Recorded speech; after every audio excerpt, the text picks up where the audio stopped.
Boa noite, gente. Boa noite a todas, todos e todes, né? Sejam muito bem-vindos, bem-vindas a esse encontro, mais um encontro do Território de Partilhas.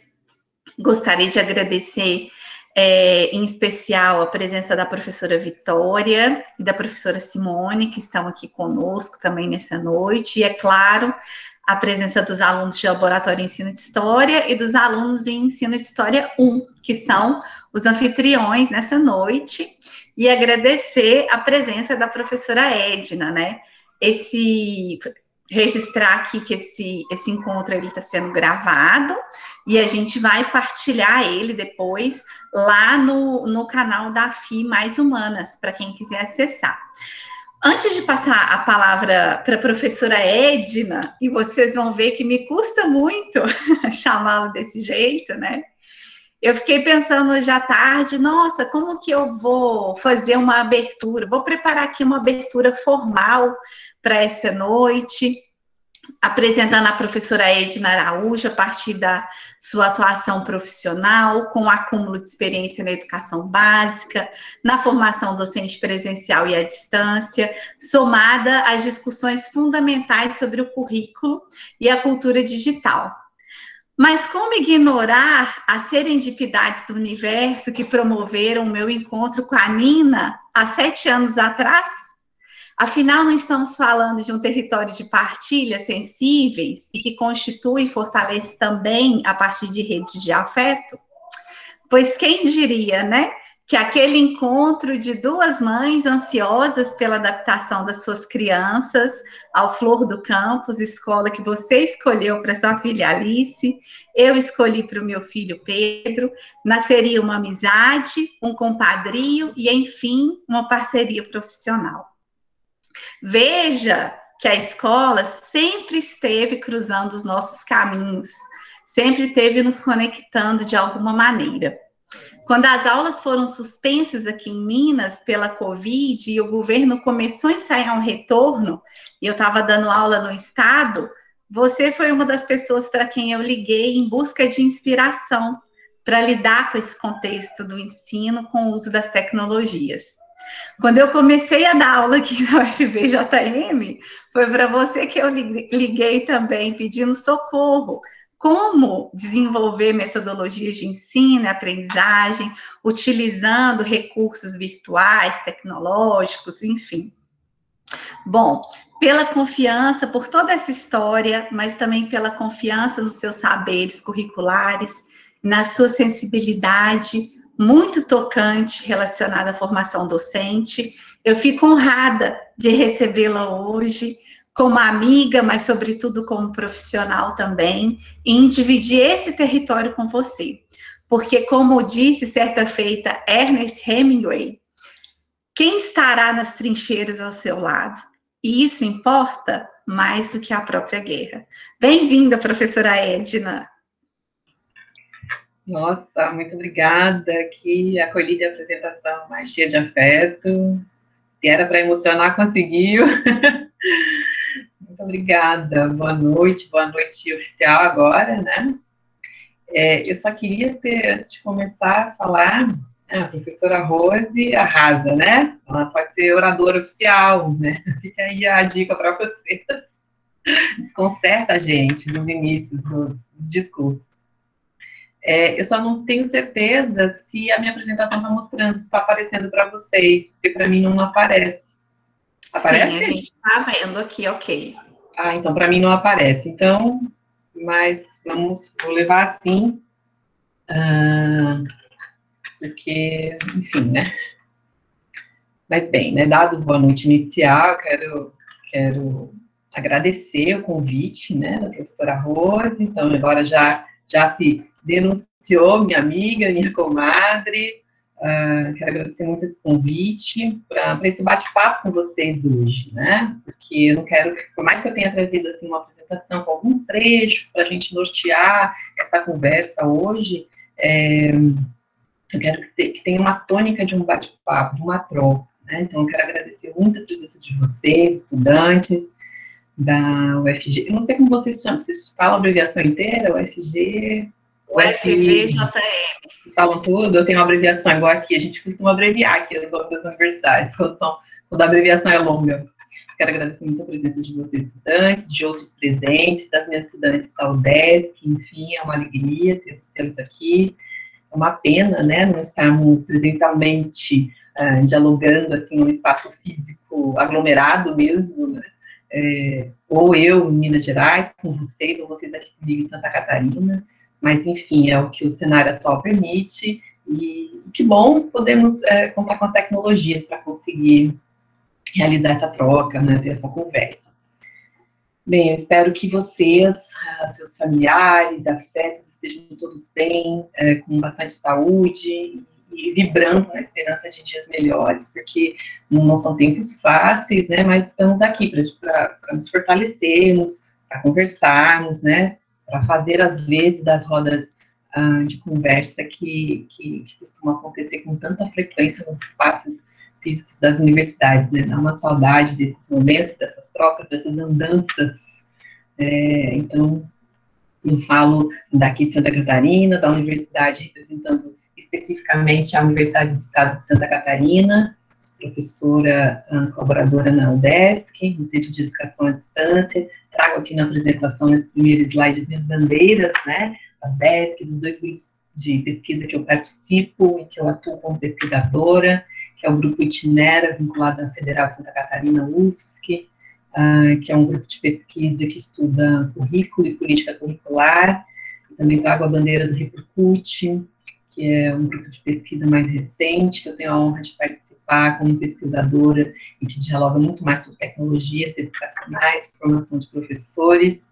Então, eu queria fazer essa menção e também deixar aqui esse convite, né, para quem tiver interesse na temática, quiser participar de alguma reunião de estudos conosco, fiquem bem à vontade, pode entrar em contato. A professora Rosiane tem os meus contatos, depois também posso deixar aqui para vocês os convites. Acho que essa interlocução, essa interface, a hibridização dos conhecimentos é importante também para a gente se constituir como professor, como docente, como estudante, pesquisador.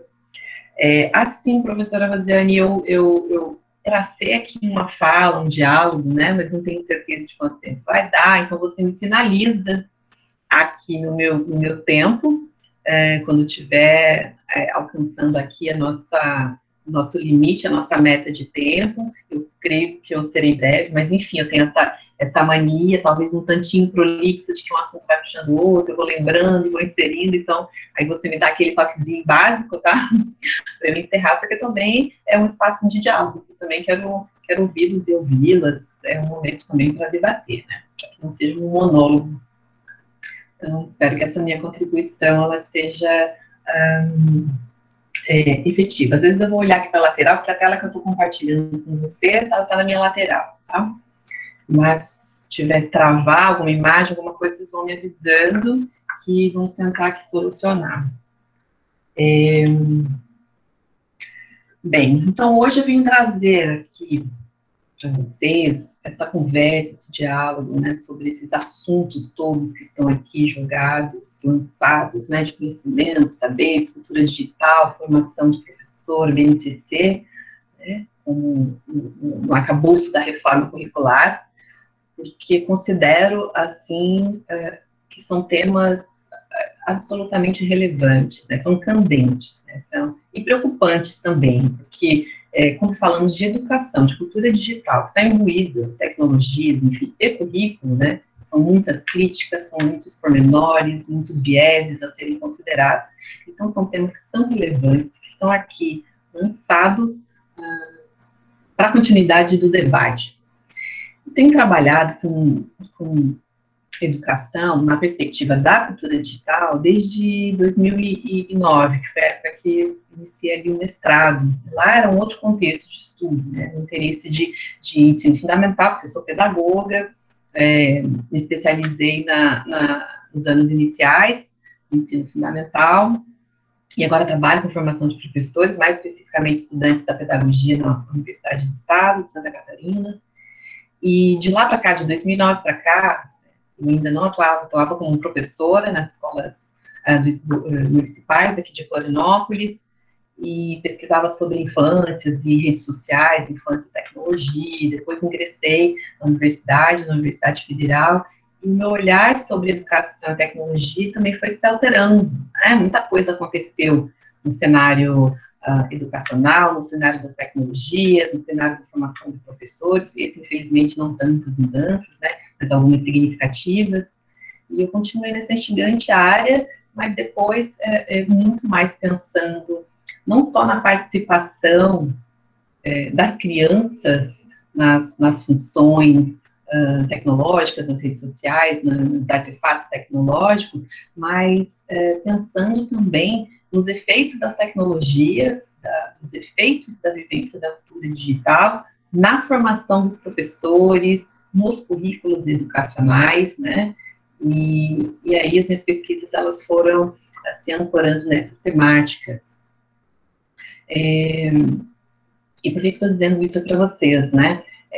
Foram temas que me instigaram durante a formação, durante a graduação, porque sempre que se falava em tecnologia num contexto educacional, num contexto da escola, nós sempre ouvíamos muitas escusas, né, muitos impeditivos de continuidade de qualquer projeto envolvendo tecnologia e educação, muita resistência, no primeiro conhecimento, no primeiro impasse, no primeiro contato, uma resistência por parte dos professores, uma resistência institucional, uma resistência por parte da gestão, porque há sempre uma preocupação com o currículo, com o conteúdo curricular, né, com os conteúdos a serem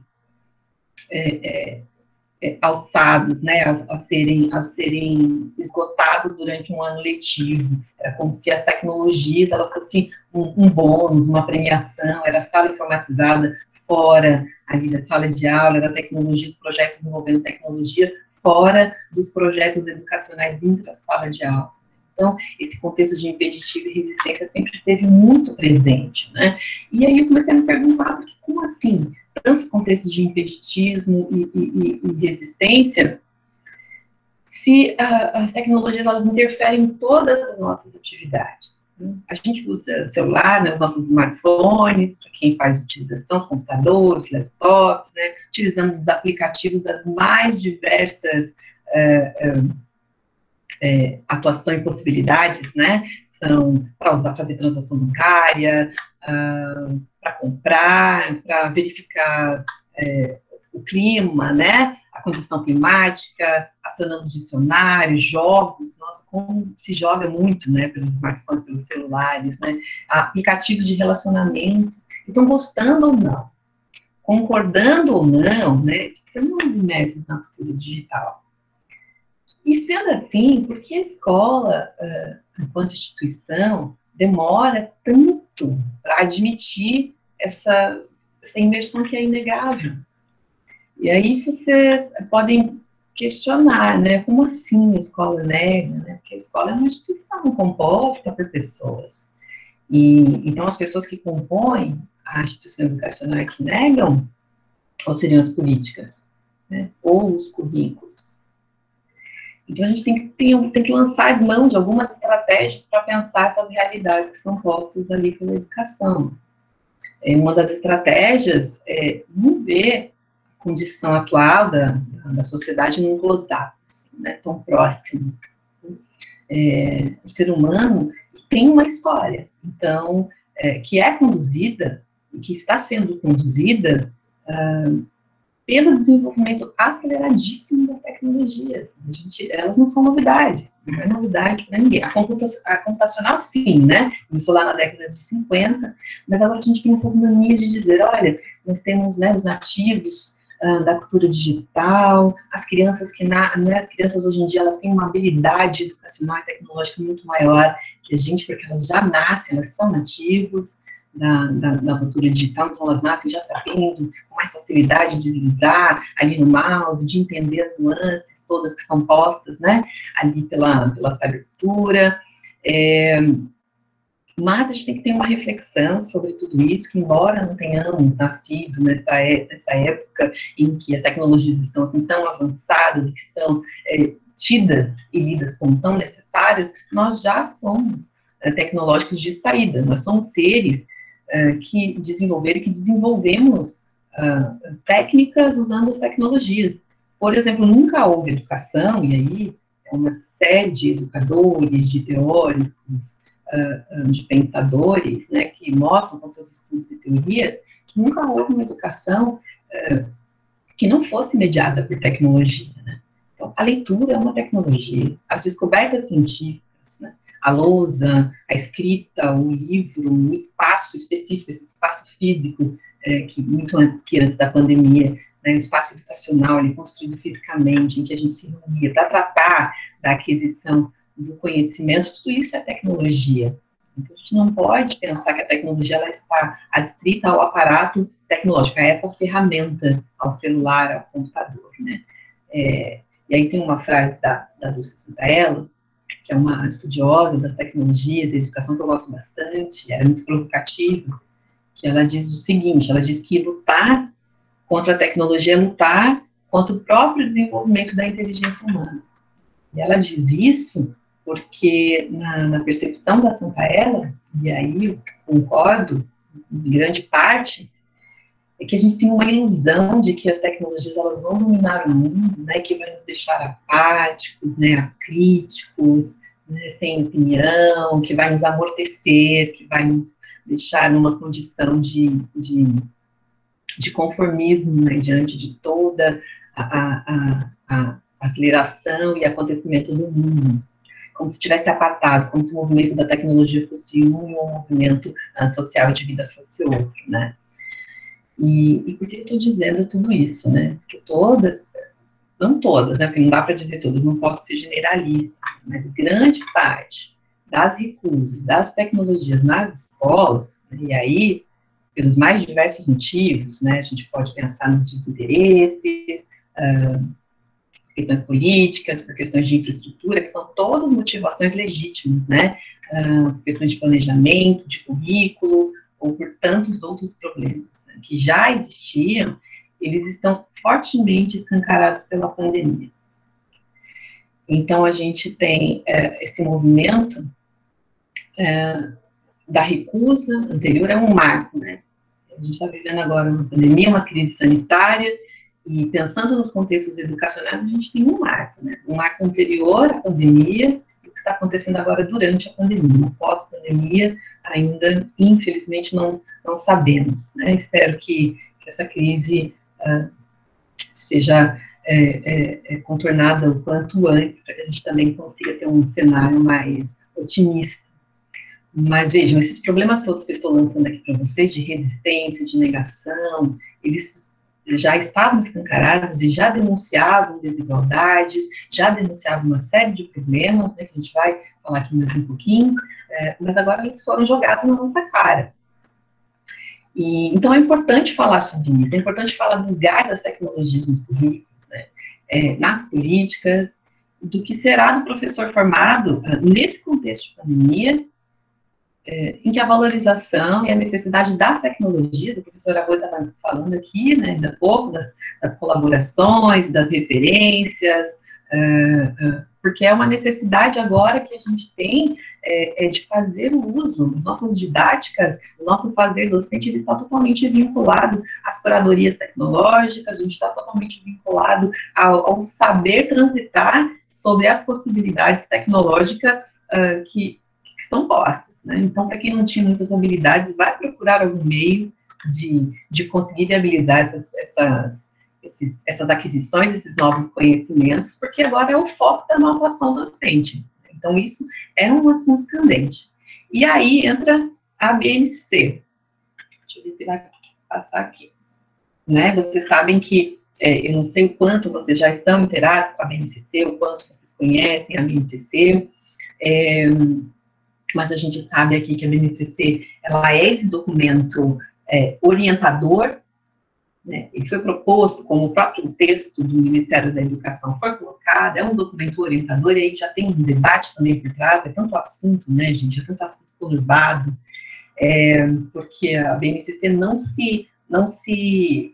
o Ministério da Educação não declara que a BNCC é de fato uma reforma curricular, diz não é currículo, a BNCC não é currículo, é uma base, é um documento orientador, é um documento norteador dos currículos, né, para nortear as questões da democratização do conhecimento, dos saberes escolares, né, que tem o objetivo de promover equidade, enfim, né, eles batem na tecla do direito educacional, na equidade da aquisição do conhecimento, já que o nosso país é geograficamente tão extenso, então é uma garantia do direito educacional no sentido de que as crianças, os jovens que moram no norte do país terão o mesmo acesso aos conhecimentos que serão ensinados para os jovens, as crianças aqui do sul do país, no nordeste, no sudeste, né? Então, existe essa fala do direito educacional que ela é muito válida, sim, mas que também denuncia uma série de outros problemas. Uma questão que foi muito polêmica na BNCC, que ainda hoje é debatida, é porque nós precisamos ter o reconhecimento de que se trata, sim, de uma reforma curricular, inclusive que é a nossa primeira reforma curricular que é imposta por força de lei. Nunca tivemos uma reforma curricular imposta por força de lei como a BNCC veio, e isso trouxe muitas preocupações, né, para os professores, para os gestores das escolas, que diz qual é a intencionalidade do governo ao lançar um documento orientador apenas, mas que vem com força de lei. Se nós sabemos que quando infringimos uma lei, nós temos punição, o que será que acontece quando a escola não segue os rigores e os trâmites ali propostos pela BNCC? Né? Então, essa foi uma das preocupações que foram jogadas aí, né, por muitos estudiosos, muitos gestores. Foi uma das polêmicas aqui da nossa nova reforma curricular.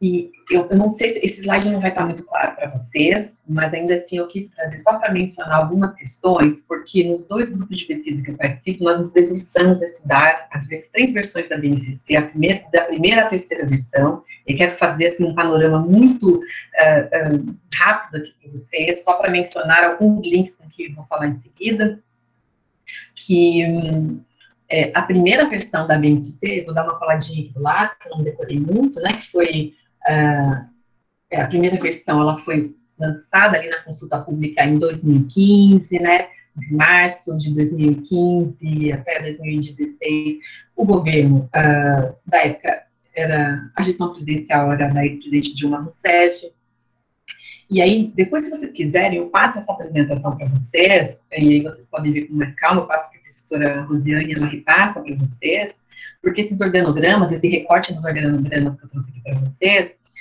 como eu disse anteriormente, foram o compilado dos estudos durante 1 ano e meio que fizemos lá no grupo de pesquisa Itinera, que pesquisa política curricular, e foi muito interessante fazer esse estudo, porque às vezes pode passar batido, né? Nós tivemos 3 grandes versões, e os contextos de influência política das 3 versões são muito distintas, e isso resulta nas decisões, dos pormenores das decisões da última versão que está em vigor, né? Então, por exemplo, só quero mencionar aqui para vocês que na primeira versão, alguns conceitos que são importantes aqui para a nossa conversa hoje, como de competência, habilidade, tecnologia e cultura digital, né, fazendo uma varredura no documento, competência aparece só uma vez, na primeira versão, né, habilidade 16 vezes, tecnologias mais de 130 vezes, cultura digital nenhuma vez. Na segunda versão, nós temos ainda como gestora do nosso país a ex-presidente Dilma Rousseff, mas já estava no processo de impeachment, já estava naquela saída, ela já estava naquele processo em que estavam acontecendo as mudanças ministeriais, as mudanças do INEP, do Ministério da Educação, e a gente já teve uma grande mudança nessa outra versão da BNCC. E aqueles conceitos que eu mencionei para vocês, eles tiveram uma reviravolta assim, muito grande, né? De cultura digital começou a aparecer mais vezes, habilidade e competência muito mais, né? E passou de nenhuma vez para 3, habilidade de 3 para 51 vezes, né? Então, alguns conceitos começaram a ficar em destaque.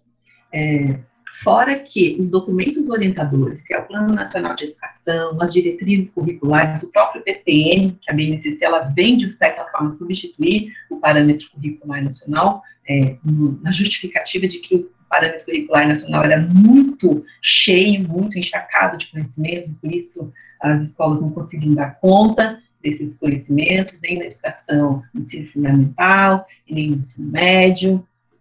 Então, essa proposta da BNCC, ela se revitaliza nessa segunda versão, naquela intenção de enxugar, de otimizar, não é bem enxugar, né? Eles falam de otimizar a aprendizagem de determinados conhecimentos científicos, né? Mas aí já começa um apagamento, um estreitamento dos conhecimentos curriculares que foram alcançados durante todo esse período, durante toda essa luta.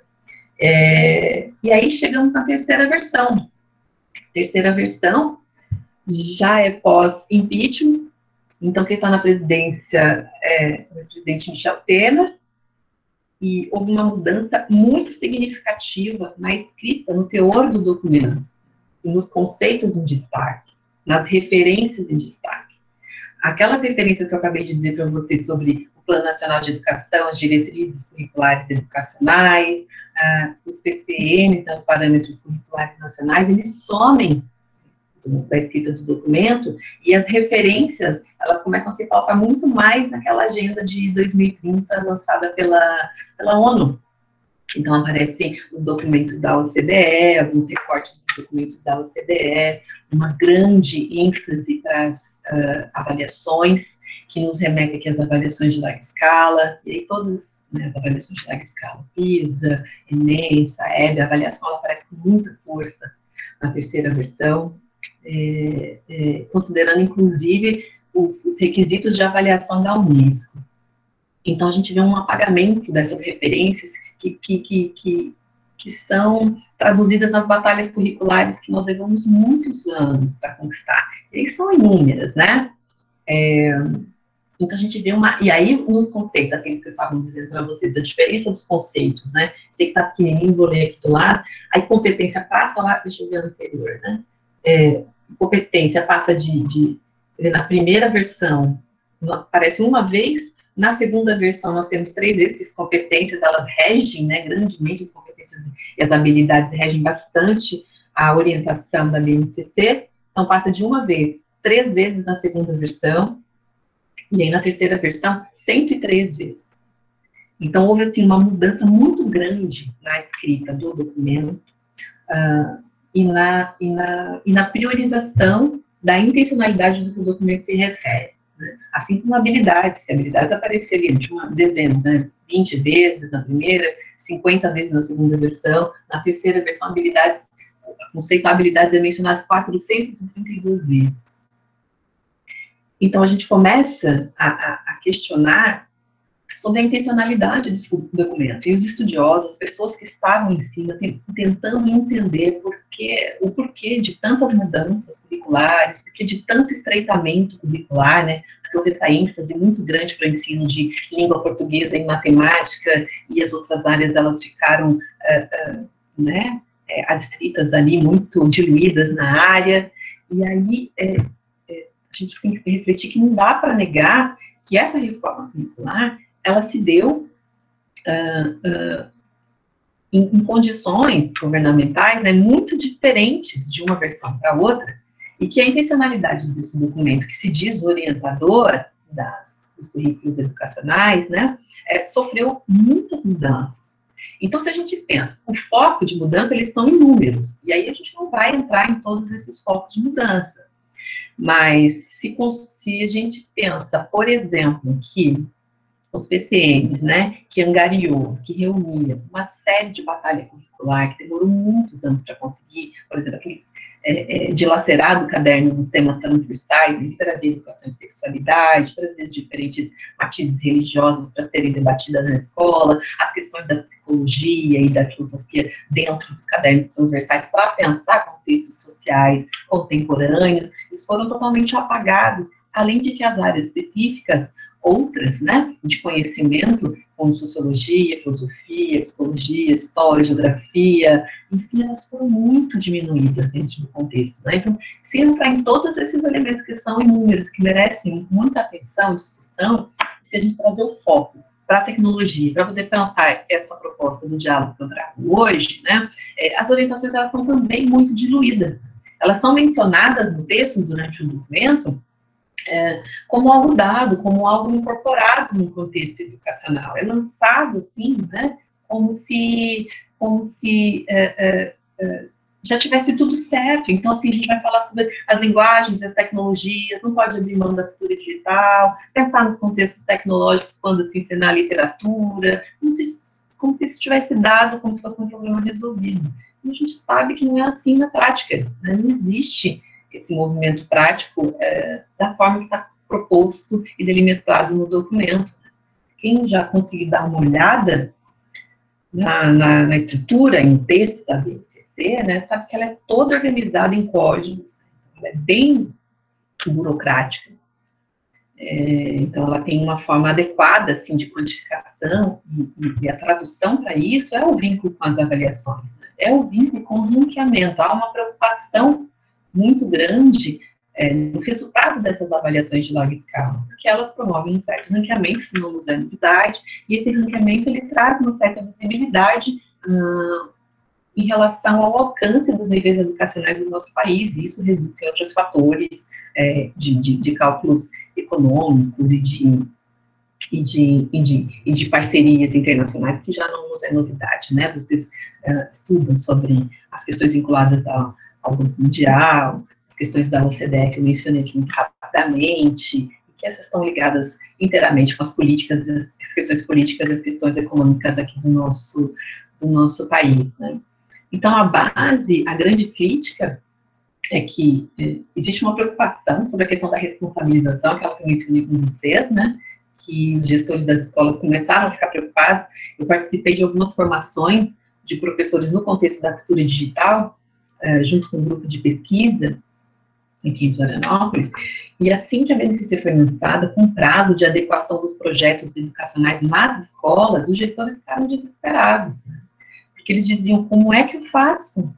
Como é que a gente vai fazer para modificar todo o projeto educacional, para os professores compreenderem o que significa todas essas habilidades, essas competências, esses códigos, como isso será cobrado, e houve uma preocupação sobre a responsabilização, exatamente por ser uma questão de lei, houve um prazo de adaptação.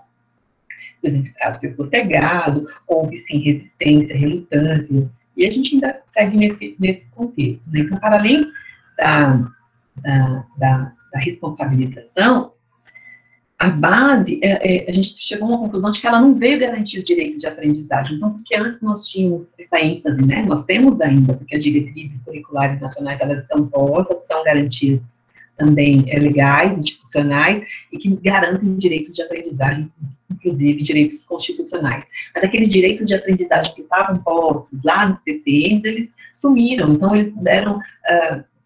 a base agora deu vez, uma substituição dos direitos às habilidades e às competências, né?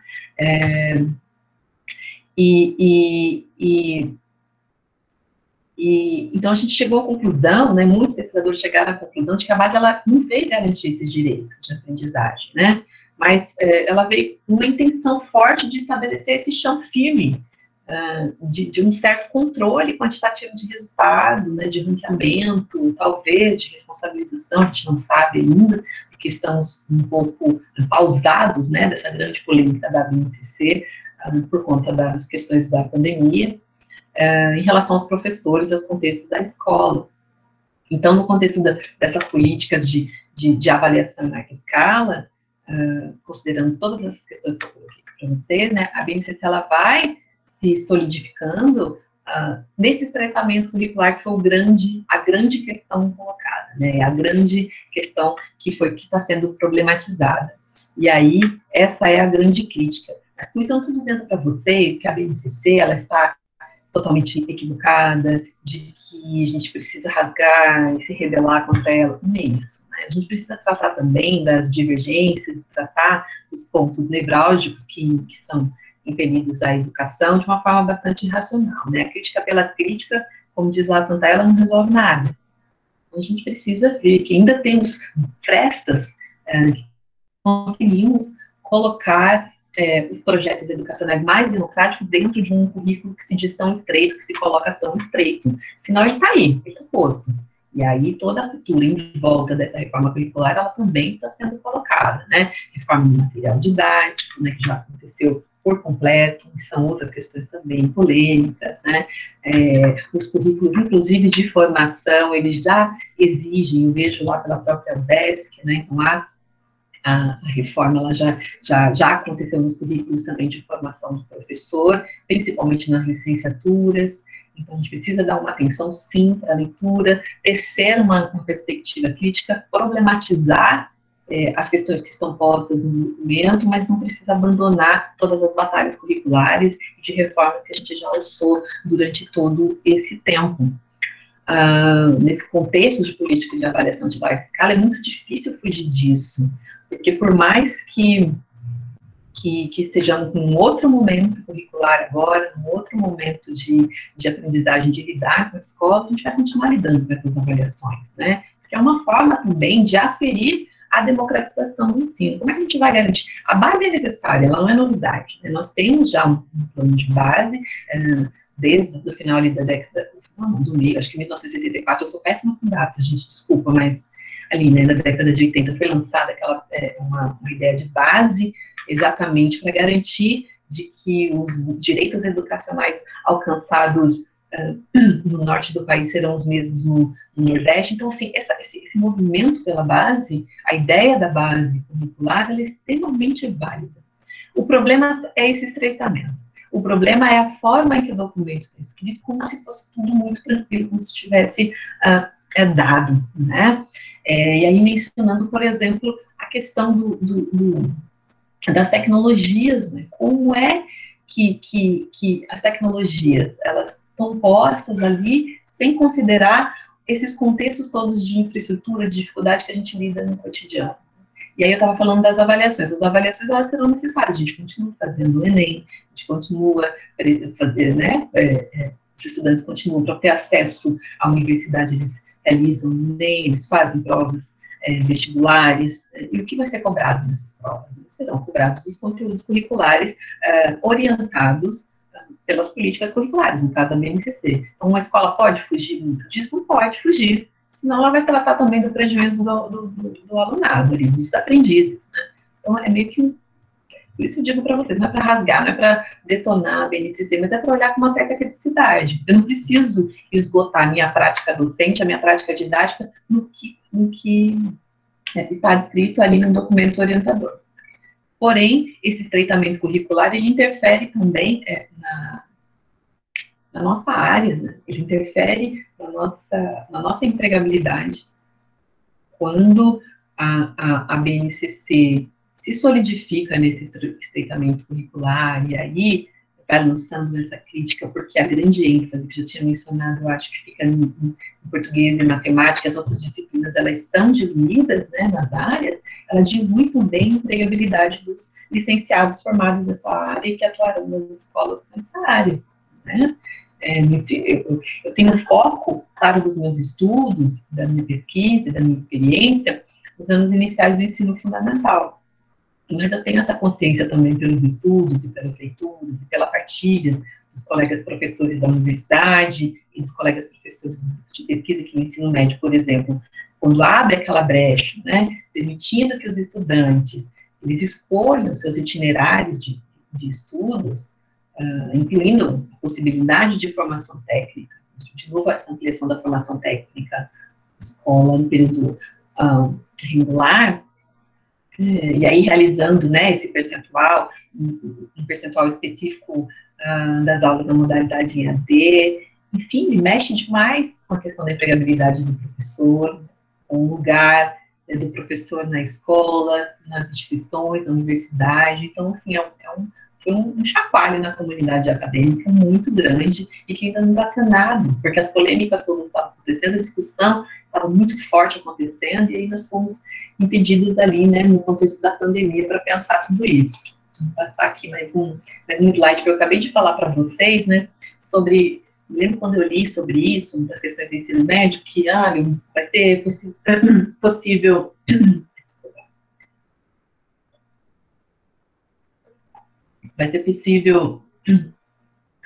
realizar um percentual das aulas, dos estudos do ensino médio na modalidade EAD, e aí, né, é uma discussão em cima da outra, é muito complicado acompanhar tudo, mas a grande preocupação foi, como assim, como esses estudantes, como é que o Estado vai garantir que esses estudantes que vão escolher esse percentual específico das aulas na modalidade EAD terão acesso. E terão um acesso justo, um acesso como os estudantes que têm uma condição financeira mais privilegiada e que moram nos grandes centros, né, com acesso de equipamento, com ferramenta tecnológica, com acesso à internet, enfim, como. E aí, preparando isso para vocês, eu fiquei pensando, né, trouxe os dados para vocês atuais, né, claro que essa discussão, ela está acontecendo, né, com muito mais força ali, de 2018 até agora, com essa interrupção ali em 2020, mas olha os dados que eu trouxe para vocês, esses dados que eu estou mostrando agora, que eu não sei se estão muito nítidos, mas são dados do último levantamento do IBGE sobre acesso à internet. Esses dados foram divulgados em abril de 2020, então ele diz respeito ao quarto trimestre de 2018, e esses dados, eles mostram, o IBGE disse com amostragem, a gente sabe, né, que a pesquisa é feita por amostragem, mas já denunciando que 46 milhões de brasileiros não tinham acesso à internet, até o quarto trimestre de 2018. E que os motivos para não utilizar a internet, em mais de 41%, é por não saber usar. E aí, vamos prestar atenção nesses dados para a gente fazer esse link com o que a gente está vivendo hoje. Né? Mais de 40% porque não sabe usar. Aí tinha ali mais de 30% porque não tinham interesse nem motivação para utilizar a internet, se conectar. Né? E aí tem as outras motivações que são menores, mas são tão importantes quanto, porque denunciam as desigualdades que o nosso país vive. Né? Porque os aparelhos para acessar a internet são caros, porque não há internet no local em que eles residem, né? E por outros motivos que não são prioridade de aquisição. Então, se vocês pegarem esse levantamento detalhado, ele é doloroso, porque eles estão ali, jogando na nossa cara de que o acesso à internet, aos meios digitais, às ferramentas digitais computacionais, são sim um privilégio. Né? E aí mostra a situação por domicílio, a questão da área rural, muito divergente, né, as questões postas da área urbana em relação à área rural. E outra questão que eu quero trazer aqui para vocês, que a grande maioria que não acessa a internet está no Nordeste do nosso país. E que a menor parte no Centro-Oeste, a gente vai pensar nas proporções, mas ainda assim, Nordeste e Sudeste aparece, né, na sua grande maioria. A gente precisa detalhar essas questões sem romantizar, porque a gente sabe que essa distribuição, ela existe por trás dessa distribuição e dessa má distribuição, na verdade, né, uma motivação que envolve políticas educacionais, políticas sociais, empregabilidade, fome, miséria, tem uma série de fatores envolvidos ali atrás, né, e que a finalidade de acesso, e aí a gente passa, né, trouxe aqui alguns recortes, alguns gráficos aleatórios, depois vocês podem também olhar a pesquisa nos pormenores e verem as questões todas que estão bem detalhadas, e ainda assim, dos que acessavam, grande parte estavam relacionados a enviar ou receber mensagens de texto, né, de voz, imagem, utilizar aplicativo, e-mail, depois conversar por chamada de voz ou vídeo, né, assistir vídeo, programa, série e enviar e receber e-mail. Nós não tivemos nessa coleta nenhuma informação sobre procuras educacionais, né, sobre desenvolvimento de curadoria, em relação ao que a gente estava falando aqui no comecinho da conversa, né, essa curadoria de uma movimentação educacional, de recurso educacional digital, uma procura, ou um número significativo de sujeitos, de atores envolvidos com a educação que tivesse uma expressão significativa aqui nos dados do IBGE, né. Então, os usos são os usos de contextos do cotidiano. E aí vocês peguem esse uso, deixa eu ver qual foi o próximo que eu trouxe, né? Vocês pegam esse contexto do uso cotidiano para pensar nessas definições que os documentos curriculares nos trouxeram. Deixa que os jovens, eles vão utilizar da sua autonomia, da sua vontade, para acessar as redes, né, para atingir os conteúdos de aula, para assistir às suas aulas. Gente, que coisa grave isso, né? A gente sabe que nós, quando estamos na graduação, a gente já tem os nossos momentos que não vou assistir aula, agora num contexto mesmo de educação remota, educação domiciliar, educação à distância, não sei, porque são muitas nomenclaturas que estão sendo usadas agora na pandemia, né, e por conta de todas as questões emocionais, as questões de saúde, enfim, a gente está vendo uma onda, uma horda de pessoas, de estudantes tarefeiras, né, eu não estou fora, ninguém está fora disso, né, é uma confusão dos tempos, dos espaços, é uma questão de adaptação da aprendizagem e do estudar à distância, porque quem não escolheu estudar na modalidade de distância já enfrenta outras dificuldades. Não que as pessoas que escolham estudar na modalidade de distância também não tenham dificuldades de organização, de acesso à internet, também existe, né? Mas imagine isso jogado no contexto do ensino médio, né? Vamos pensar, esses dados aqui, olha, foi publicado, acho que mencionei, né, ali em abril de 2020, então a gente já estava com um mês de pandemia consolidada, de fechamento, né, das escolas, das universidades, mas foram dados recolhidos até 2018. Então, esse já era um cenário em que a gente vislumbrava todas essas dificuldades e todos esses desafios. E aí eu trouxe aqui para vocês, nesse que também deve estar pequenininho, só para a gente fazer um paralelo com vocês, e aí já vou me encaminhando aqui para os finalmente, tá? Da pesquisa que eu fiz no contexto do doutorado, eu terminei em 2019, né, defendi em 2020, porque eu trabalhei exatamente bem nesse cultura digital na formação de professores. Eu trabalhei esses contextos com os professores, com 150 professores aqui do estado de Santa Catarina, tentando ainda salvaguardar e mobilizá-los da importância de se pensar as tecnologias da educação, não nesse sentido em que às vezes é colocar esse sentido raso de motivar, de deixar a aula interessante, não, é no sentido de que estamos imersos na cultura digital, porque a cultura digital não está imersa na nossa prática cotidiana, né? Por que a gente distancia as tecnologias de um conhecimento científico, de um conhecimento elaborado, né? Tentando dialogar isso com os professores. E foram professores, porque também tem outra questão que costumam acusar, né? Dizem, os professores mais velhos, que têm esse distanciamento, involuntariamente, nessa minha pesquisa, dos 150 participantes, foram professores muito jovens que participaram. E as tecnologias que eles mais consideravam utilizar em sala de aula, ainda, em sua grande maioria, era TV, rádio, DVD, né? DVD, rádio, computador para passar slides da forma que eu estou mostrando aqui uns slides para vocês, né?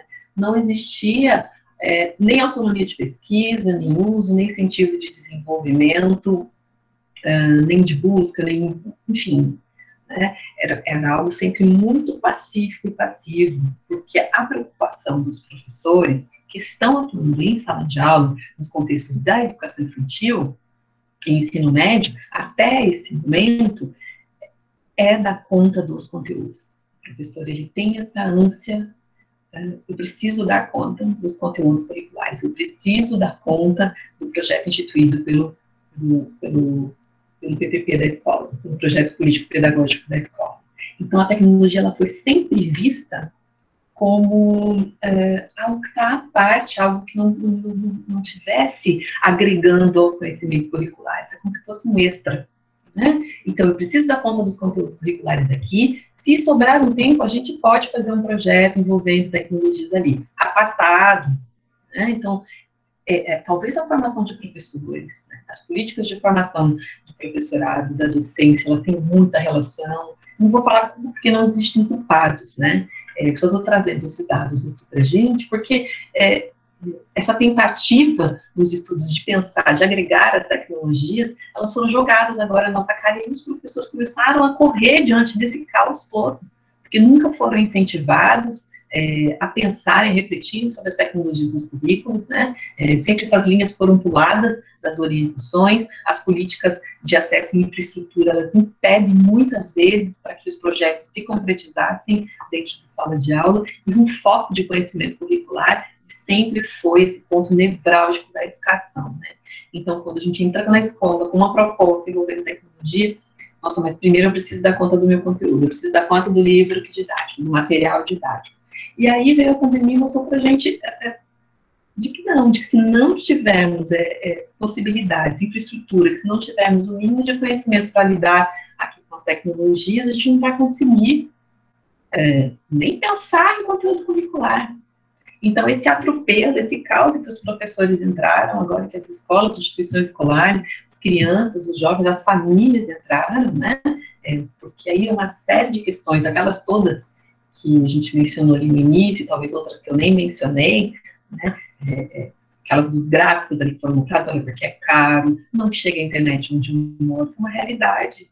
Eu trabalho ali no ensino de educação, no Centro de Educação à Distância, na UDESC, muitos polos de educação, muitos estudantes, eles só tinham acesso às aulas que nós gravávamos, né, as aulas que nós ministrávamos em síncronas, em tempo real, quando eles se dirigiam até o polo, que era mais no centro da cidade, porque às vezes eles residem em áreas rurais muito afastadas e que não têm acesso à internet. Mesmo que eles queiram, que eles tenham dinheiro para pagar o pacote de dados, não chega lá ainda. Né? Então, como que está a vida dessas pessoas, dessas crianças, desses jovens que estão nesses lugares e não podem mais se dirigir para esses polos de ensino, né? Para esses polos educacionais? Vejam como essa questão ela foi escancarada. E para os professores que estão nas metrópoles, que têm todas essas possibilidades, que usam as tecnologias com bastante facilidade, porque utilizam ali seus smartphones, têm a destreza do cotidiano, mas que nunca se interessaram em fazer a curadoria de outros conhecimentos tecnológicos possíveis, nem para se tornar autônomo dessa diretriz, nem para incentivar a autonomia dos seus estudantes, onde é que eles estão nesse contexto, né? Buscando uma formação por conta própria, porque os documentos orientadores, eles abandonaram as políticas de formação nesse contexto, então houve uma correria de formação muito específica pelos municípios, feitas pelas instituições de ensino superior, então ficou aquele movimento individual, cada um correndo para dar conta do que conseguia, para conseguir levar o ensino para os estudantes que conseguiam ter acesso às tecnologias. E aí o que a gente percebe, né? Que os velhos desafios, né, aqueles que no contexto anterior, as tecnologias que eu trouxe para vocês, eles foram somados aos novos desafios aqui da pandemia. E aí esse slide está falando das diversas categorias, né? Dos direitos à educação e dos direitos à tecnologia. Agora a gente tem que cuidar das duas questões. A gente estava preocupado lá atrás, quando lançou a BNCC, que os direitos educacionais, muitos direitos educacionais, eles estavam diluídos, apagados. Né? E agora essa preocupação, porque a gente nem venceu as discussões acerca da BNCC, lançamos outras preocupações e outros desafios em cima, né? Que são os desafios dos direitos à tecnologia. Então, são esses estudantes que eu tenho aqui na universidade, que moram em área rural, que estão com muita dificuldade de continuar a estudar, continuar a graduação. A gente está com um recorde de trancamento de matrícula lá na universidade, nos cursos de pedagogia, que são um curso onde eu leciono, que eu vou falar pelo meu curso, né? Mas já sei por outros professores de outros cursos que também estão sofrendo com isso, com esse trancamento. E como é que você vai tentar convencer esse estudante de que ele não vai trancar? Se ele não tem o que fazer, ele não consegue acompanhar as aulas, onde ele mora não tem acesso à internet.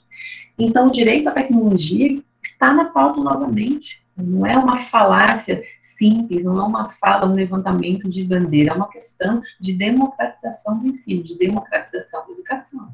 Né? Então, imagina as crianças, fora o tanto de outros problemas, né, gente? É tanto assunto, tanto problema que se juntou. Para fazer um parêntese aqui para vocês, o ano passado inteiro, eu trabalhei junto com um grupo de pesquisa, uma formação na Universidade Federal de Santa Catarina, uma formação que foi pensada de uma forma muito apressada, mas muito legítima, para formar professores, tantos da graduação da instituição, que não conheciam a plataforma Moodle, que é a plataforma institucionalizada da educação à distância, enfim, da plataforma virtual da educação da UFSC, né? Não conseguiam lidar com o Moodle, não sabiam gravar aulas, não sabiam quais aplicativos gravar. Os professores do Colégio de Aplicação da UFSC, né, que trata ali do ensino fundamental até o ensino médio, ficaram desesperados, porque também não sabiam como eles iam passar os conhecimentos de ensino fundamental, de alfabetização. Eu, professora, né, por exemplo, uma fala que eu ouvi a professora dizendo, eu, professora, do primeiro, do segundo ano, do fundamental, como é que eu ensino a criança a ler separada aqui pela tela do computador? E a interação? Quem vai estar com ele do lado dele? E aí tinha as outras questões, né? Os pais trabalham. E aí quem vai ficar? Só tem um computador na casa, um celular na casa, eu preciso trabalhar. É a hora da aula do meu filho. E aí quem vai usar o artefato tecnológico? Gente, foi um caos. 2020 foi o caos nesse sentido, de adaptar currículo, ano letivo, direito à tecnologia. E eu tenho certeza que não foi só aqui em Santa Catarina. Estou falando aqui do meu contexto, da minha bolha, né, Florianópolis. E sei que isso foi em todo o estado, sei que isso foi em todo o Brasil. Isso não está sanado. Né? Mesmo que aqui nesse contexto que eu falo para vocês, as 3 universidades públicas que nós temos no estado, a Federal de Santa Catarina, a Universidade do Estado de Santa Catarina que eu trabalho, e a Federal da Fronteira Sul, que é a Universidade Federal aqui do Extremo Oeste, se mobilizaram e lançaram, de acordo com o apoio do governo federal, bolsas, né, para pagar a internet, para quem não tinha condição financeira tinha o aparato, né, a ferramenta tecnológica, mas não tinha dinheiro para pagar os bancos de dados, para poder ter acesso à internet, às aulas síncronas. Houve também empréstimo de material, eu sei que isso aconteceu também, empréstimo de computadores, enfim, de notebooks, de tablets, né, então houve toda uma mobilização, e ainda assim a gente não venceu isso. Então, assim, pensem no caos. A gente pensa ali nas orientações da BNCC, pensando ali naquele contexto de orientação, como se isso tudo fosse dado, fosse tranquilo, se tivesse uma pauta vencida, dada e tranquila, né? Aí veio a pandemia e mostrou para a gente que não tem nada vencido, mas está muito longe de conseguir essa tranquilidade, essa naturalização que as orientações do documento tentam mostrar ali para a gente. Né? E isso inclui não só essas questões de infraestrutura tecnológica e de conexão, né? Os desafios também são outros, eles são de acolhimento e de empatia. A gente está vivenciando e vivendo um momento em que não precisamos só ressignificar o currículo e o acesso às tecnologias, a gente precisa ressignificar as mediações todas tecnológicas, incluindo os conflitos, os sofrimentos das pessoas. Nunca tivemos tantas. Eu esqueci de trazer o percentual exato aqui para vocês, mas esse dia saiu aqui no jornal, tem um recorde de afastamento de professores das escolas. Isso porque foi só um contexto de aferição ali de resultado das escolas públicas aqui do estado de Santa Catarina. Os professores, eles não dão conta se eles não sabiam lidar com as tecnologias, né? E aí vem esse contexto, essa pressão da crise sanitária, e ele tendo que gravar aula, que colocar aula em rede, de que administrar tarefas, de entender de que as tarefas agora, elas, a gente não pode simplesmente pensar no livro didático, eu preciso transpor essa aqui para o meio digital, e aí não funciona de um jeito, e metade dos meus alunos acessam aqui a internet, outra metade eu tenho que ir na escola imprimir as tarefas para serem entregas nas casas, e corrigir um tanto de material físico, e um tanto de interação das tecnologias, e aí conduzir a aula ensinando os estudantes a utilizar esse momento aqui de interação síncrona, que tem que fechar o microfone, de que tem que trancar o cachorro lá fora, né, de que a família toda tem que se mobilizar para aquele momento, e não gritar, e aí é o uso do fone. Gente, é muita coisa. As fragilidades todas educacionais, elas foram ampliadas e amplificadas nesses processos. Então, quando a gente fala de que esses velhos desafios, né, que era aquele que eu falei para vocês no início, havia uma recusa, como se as tecnologias estivessem apartadas da educação cotidiana, elas foram somadas a esses desafios da pandemia, que foi, essas recusas, elas entraram aqui e mostraram outras tantas fragilidades, outros tantos problemas que já enfrentávamos, mas que não eram tão declaradamente abertos assim para todos nós, né? E aí a gente tem que pensar nessas questões no sentido de reconfigurar a formação dos professores, porque mesmo num contexto pós-pandemia, a nossa formação, a nossa universidade, a nossa escola não será mais a mesma. Então, a gente vai precisar pensar na reconfiguração da formação e no sentido de se fortificar para transformar as políticas. A gente vai precisar pressionar a transformação das políticas, né? Elas não vão se encerrar nesse contexto, não vai se encerrar por aqui. E aí, agora, para finalizar, prometo, eu lancei essa proposta lá no tema da fala para vocês, e aí trago essas questões, né? Diante de tudo isso, de todos esses desafios, de todas essas problemáticas, né? Quais conhecimentos eu tenho que priorizar? São os conhecimentos científicos, tecnológicos? São os conhecimentos curriculares, escolares, que estão dentro da escola, nos muros da escola? São os conhecimentos políticos e sociais?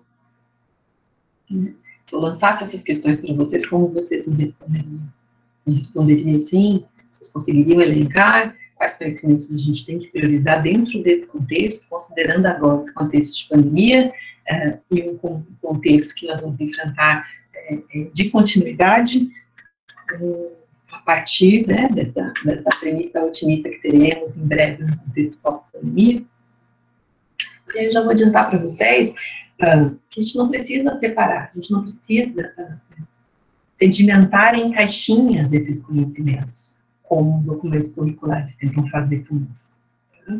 Os conhecimentos, eles são conurbados, os conhecimentos científicos, eles estão vinculados aos conhecimentos escolares, que estão vinculados aos conhecimentos sociais, aos conhecimentos cotidianos, elaborado, ao conhecimento da tradição, a um conhecimento específico tecnológico, né? Não existe sedimentação. Então, quando um currículo ele vem com a BNCC trazendo tudo sedimentado, com código, nas caixinhas, separadinhos, a gente precisa questionar aquela forma de ensino. Se isso estiver muito claro para vocês, né, de que a escola tem esse papel de trazer essa hibridização dos saberes, dos conhecimentos, sejam eles pautados com as tecnologias ou não, mas aí é pensar de que as tecnologias estão imbuídas, lembra que eu falei, estamos na cultura digital, a gente faz usos pessoais das tecnologias, então por que não fazer usos profissionais, usos pedagógicos também das tecnologias, eles estão imbuídos com os nossos campos de experiência, com a nossa cultura, com a sociedade, com as políticas, não tem por que sedimentar em caixinhas isoladas, separar agora o momento de conhecimento X, conhecimento Y, né? Os conhecimentos, eles estão aí, são conurbados, eles são híbridos.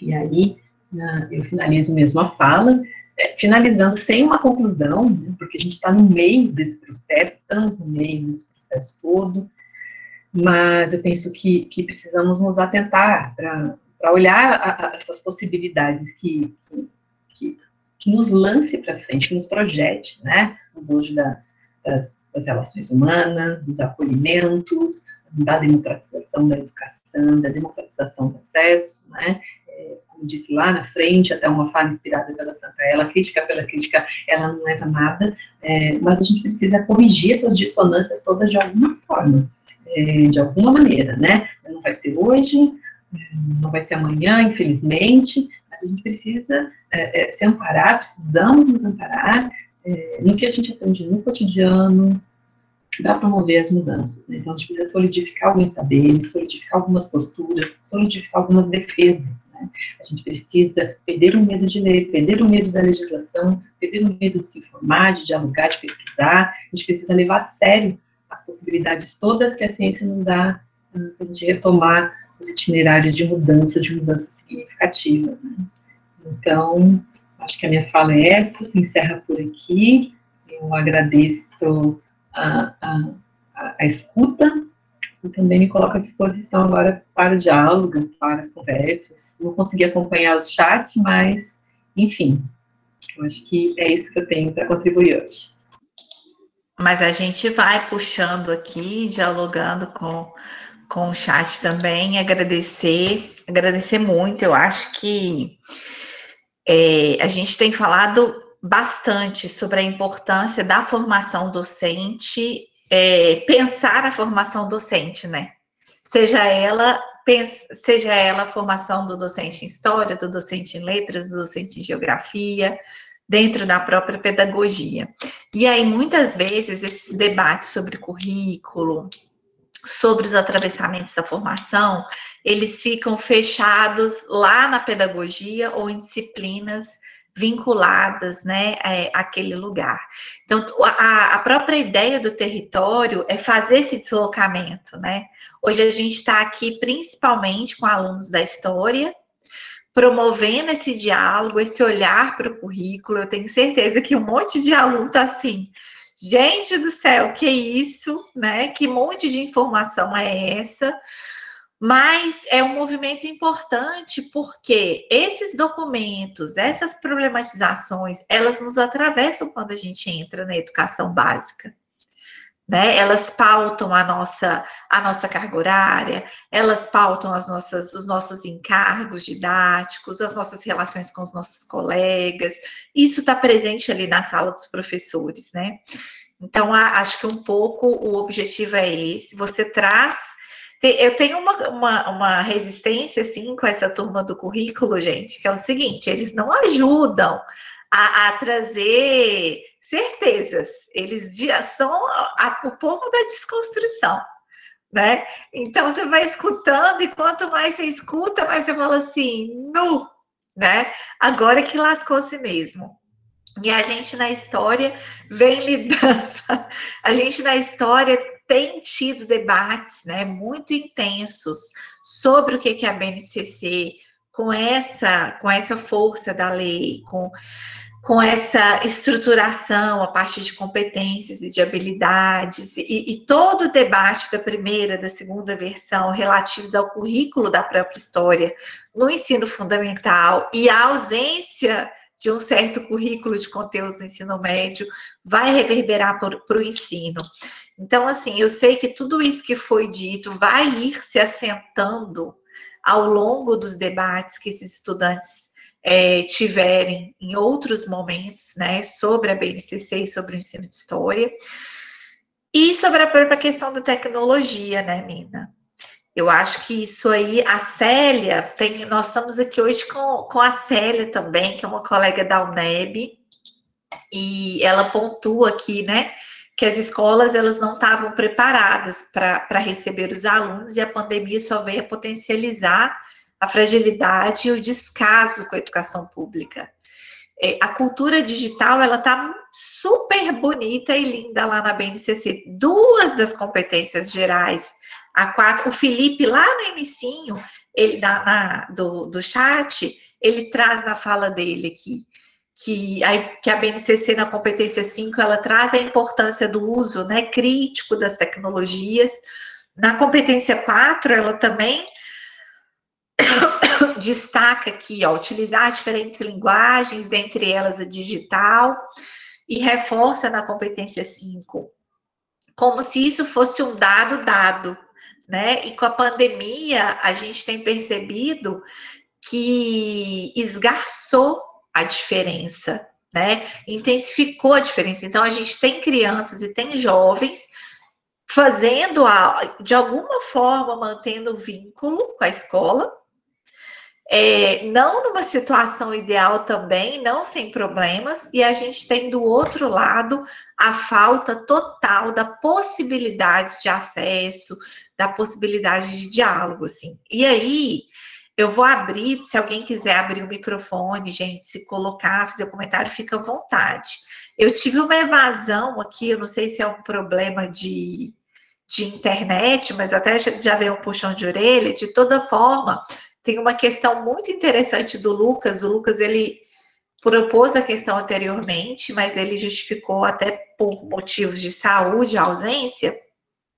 Mas eu queria pedir, né, que você comentasse um pouco tudo isso que eu disse, essa chuva de coisas, e essa questão aqui do Lucas, que é um aluno do ensino 1, que pontua o seguinte: a incorporação da cultura digital no ambiente escolar vem cada vez mais se tornando indispensável. Com o avanço dos novos métodos e tecnologias, o professor contemporâneo encontra muitos desafios relacionados à cultura digital e à educação. Qual seria a melhor forma desse professor acompanhar e se adaptar aos novos tempos? E a Vitória, antes de eu devolver para a Nina, né? A Vitória está aqui chamando a atenção para o trabalho da Marcela Albani sobre cultura digital e documentos curriculares, que aí ela vai discutir particularmente a questão da história, né? Da história digital, então está chamando aqui, dando essa dica. A Simone, né, que é professora da Letras e também vice-diretora da faculdade, chama a atenção sobre as questões da BNCC, os desafios, enfim. Enfim, Nina, vou passar para você comentar. todos essas questões do chat e encorajar o pessoal também a dialogar mais. A Simone escreveu. Você quer escutar a Simone primeiro? Ou podemos escutar a Simone antes de eu te devolver a fala? Eu acho que sim, podemos escutar a Simone. Beleza. Simone, vai lá.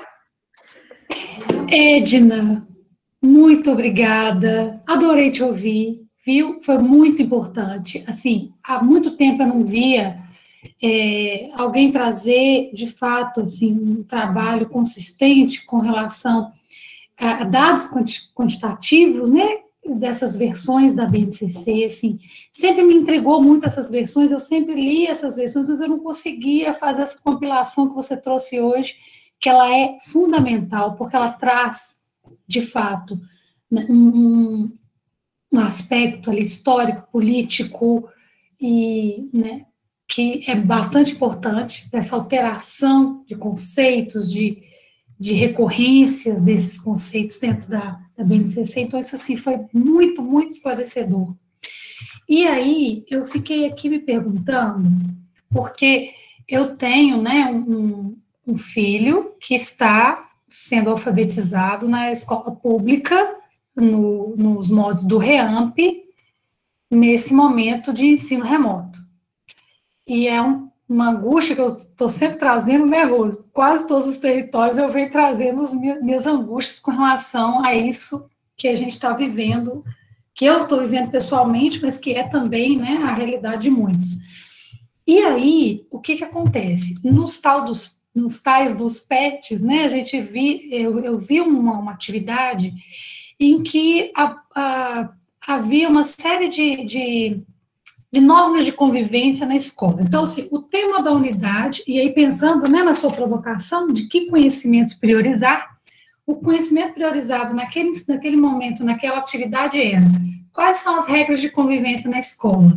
E aí vinha lá, respeitar o coleguinha, né, não usar o banheiro, lavar as mãos, respeitar a hora do lanche, enfim, tinha uma série de regras de convivência. E aí eu fiquei pensando, né, que sentido fazia no contexto atual, que sentido faz no contexto atual as crianças estudarem regras de convivência na escola se elas não estão na escola. Então, esse conhecimento priorizado não é adequado para o momento. Bom, isso é um posicionamento meu, tá? Pode ser que alguém vai dizer, não, mas as crianças têm que ser preparadas para o retorno presencial. Tá bom, mas daqui até o retorno presencial, eu não sei se elas vão conseguir guardar essas regras de convivência sem colocar em prática. E aí eu fico me perguntando, né, também, se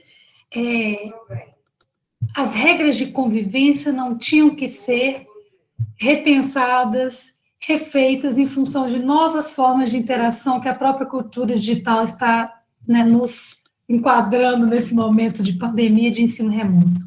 Se naquele contexto os meninos não têm que aprender regras de convivência para as interações que estão sendo construídas digitalmente. Então, pensando aí em conhecimentos que têm que ser priorizados, eu já faria essa primeira provocação, né, de que os professores talvez não estão entendendo que a cultura digital, ela nos impõe novas formas de interação. E essas novas formas de interação, elas impõem regras, né? Alguns chamam de netiquetas, outros vão chamar sei lá do quê, mas elas impõem regras. E que isso está se perdendo porque não estão compreendendo o que de fato é a interação nesse meio, que precede qualquer conhecimento que possa ser abordado, né, de forma remota. Então, eu queria que você comentasse um pouco isso, né, porque aprofundando um pouquinho mais, talvez, no conceito de cultura digital, porque nós sabemos que a tecnologia, ela é um meio, mas ela também ela media, mas ela também intermedia, ou seja, ela produz sentido. Ela não é só um meio pelo qual a gente escoa coisas, ela interfere no sentido das coisas que são escoadas através dela. Isso é o princípio básico da linguagem, das interações e da produção de sentido entre pessoas que estão dialogando.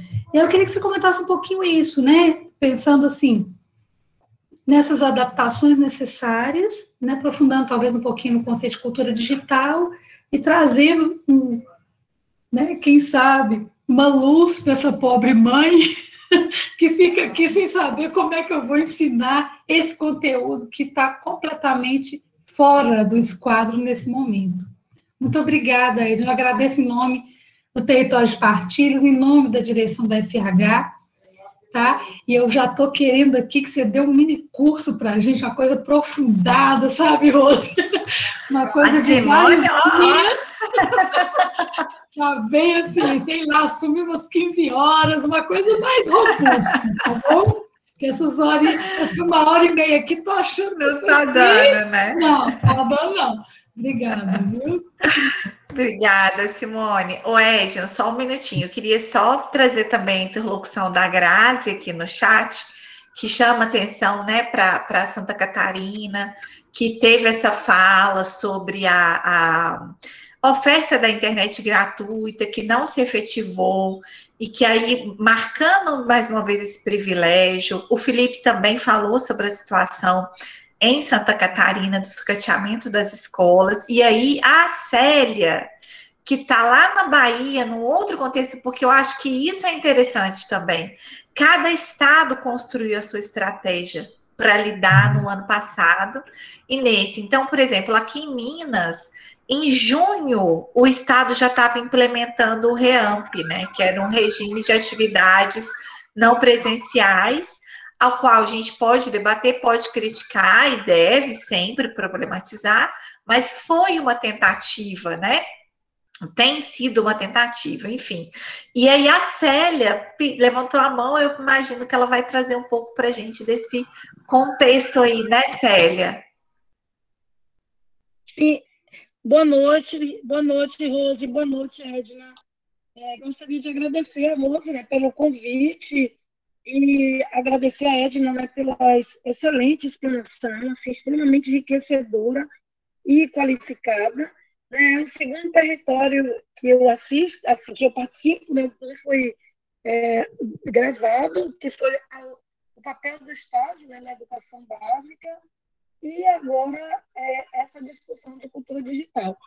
Eu queria falar um pouco, assim, na verdade eu não vou, né, tomar muito tempo, Edna, mas assim, eu só queria compartilhar com vocês uma angústia, né? A professora que falou anteriormente falou enquanto mãe, e eu quero falar enquanto professora de estágio, né? Eu sou professora de estágio e nós optamos aqui na UNEB, eu sou da Universidade do Estado da Bahia, em ofertar estágio para os estudantes que estão concluindo, né, a graduação. E aí eu tive uma experiência que ela me marcou muito, né? Até agora eu não consigo labutar muito bem com ela, porque é o seguinte, né? No primeiro momento, e aí o governo do Estado da Bahia, em 2020, não ofertou absolutamente nada, né? Os estudantes da rede estadual de ensino não tiveram atividades, tanto que os alunos que estavam no terceiro ano, eles vão fazer uma atividade, eles vão fazer a prova do ENSEJA, para que, dependendo da nota do ENSEJA, eles consigam receber a conclusão do ensino médio e a nota do Enem. Se eles não zerarem a redação, eles também podem entrar com um processo para concluir o ensino médio. E aí agora, em 2021, em dia 6 de março, as atividades retornaram. A Secretaria de Educação, inclusive, chamou as universidades para dialogar sobre esse retorno. E aí, diante disso, nós convidamos nossos estudantes para participar dessa jornada pedagógica. E a jornada pedagógica foi por área de conhecimento, né? Como eu sou da área de história, aí os meninos foram assistir, nós temos um link, foi gravado, tem no link e na página tem tudo, assim, as informações sobre a reforma do ensino médio, a questão do PNLD, está lá tudo bem organizado, né? Tem, inclusive, aqui um instituto, né, que é o Instituto Anísio Teixeira, em que ele também guarda, né, as informações, e esse ano, né, são 100 anos de Paulo Freire, então a temática toda gira em torno disso. E aí, qual foi a minha frustração quando esses alunos chegaram, né, na aula de estágio E aí eu me senti mal, por isso que eu quero compartilhar com vocês em relação a essa cultura digital, porque o estudante disse, nós tivemos a primeira aula, a segunda, e eles escolheram alguns professores que eles queriam acompanhar na jornada pedagógica, pensando, inclusive, nos estágios anteriores que eles tiveram. E aí, qual foi a minha tristeza, inquietação, quando uma aluna, ela me disse, eu estou arrasada, né? Ela chega dizendo assim na sala. Por quê? Ela disse, porque eu adoro aquela professora, eu escolhi estagiar com ela, né? Fiz os 2 estágios com ela, ela foi maravilhosa. Nos pró, eu fiquei tão arrasada quando eu percebi que a minha professora não sabe absolutamente nada de tecnologia.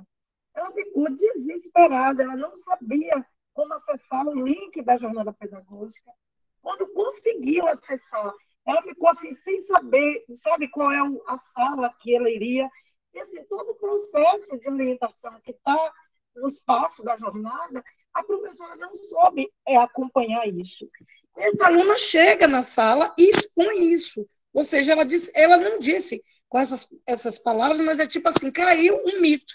Porque essa professora, né, que ela considera uma professora excelente, assim, competente, que ela queria desenvolver o estágio com ela, né, ela ainda está avaliando se vai ou não acompanhar, desenvolver o estágio com essa professora, ela percebeu que essa professora não tinha nenhum domínio sobre, né, a cultura digital, sobre as novas tecnologias, sobre como vivenciar esse momento de retorno às atividades remotas.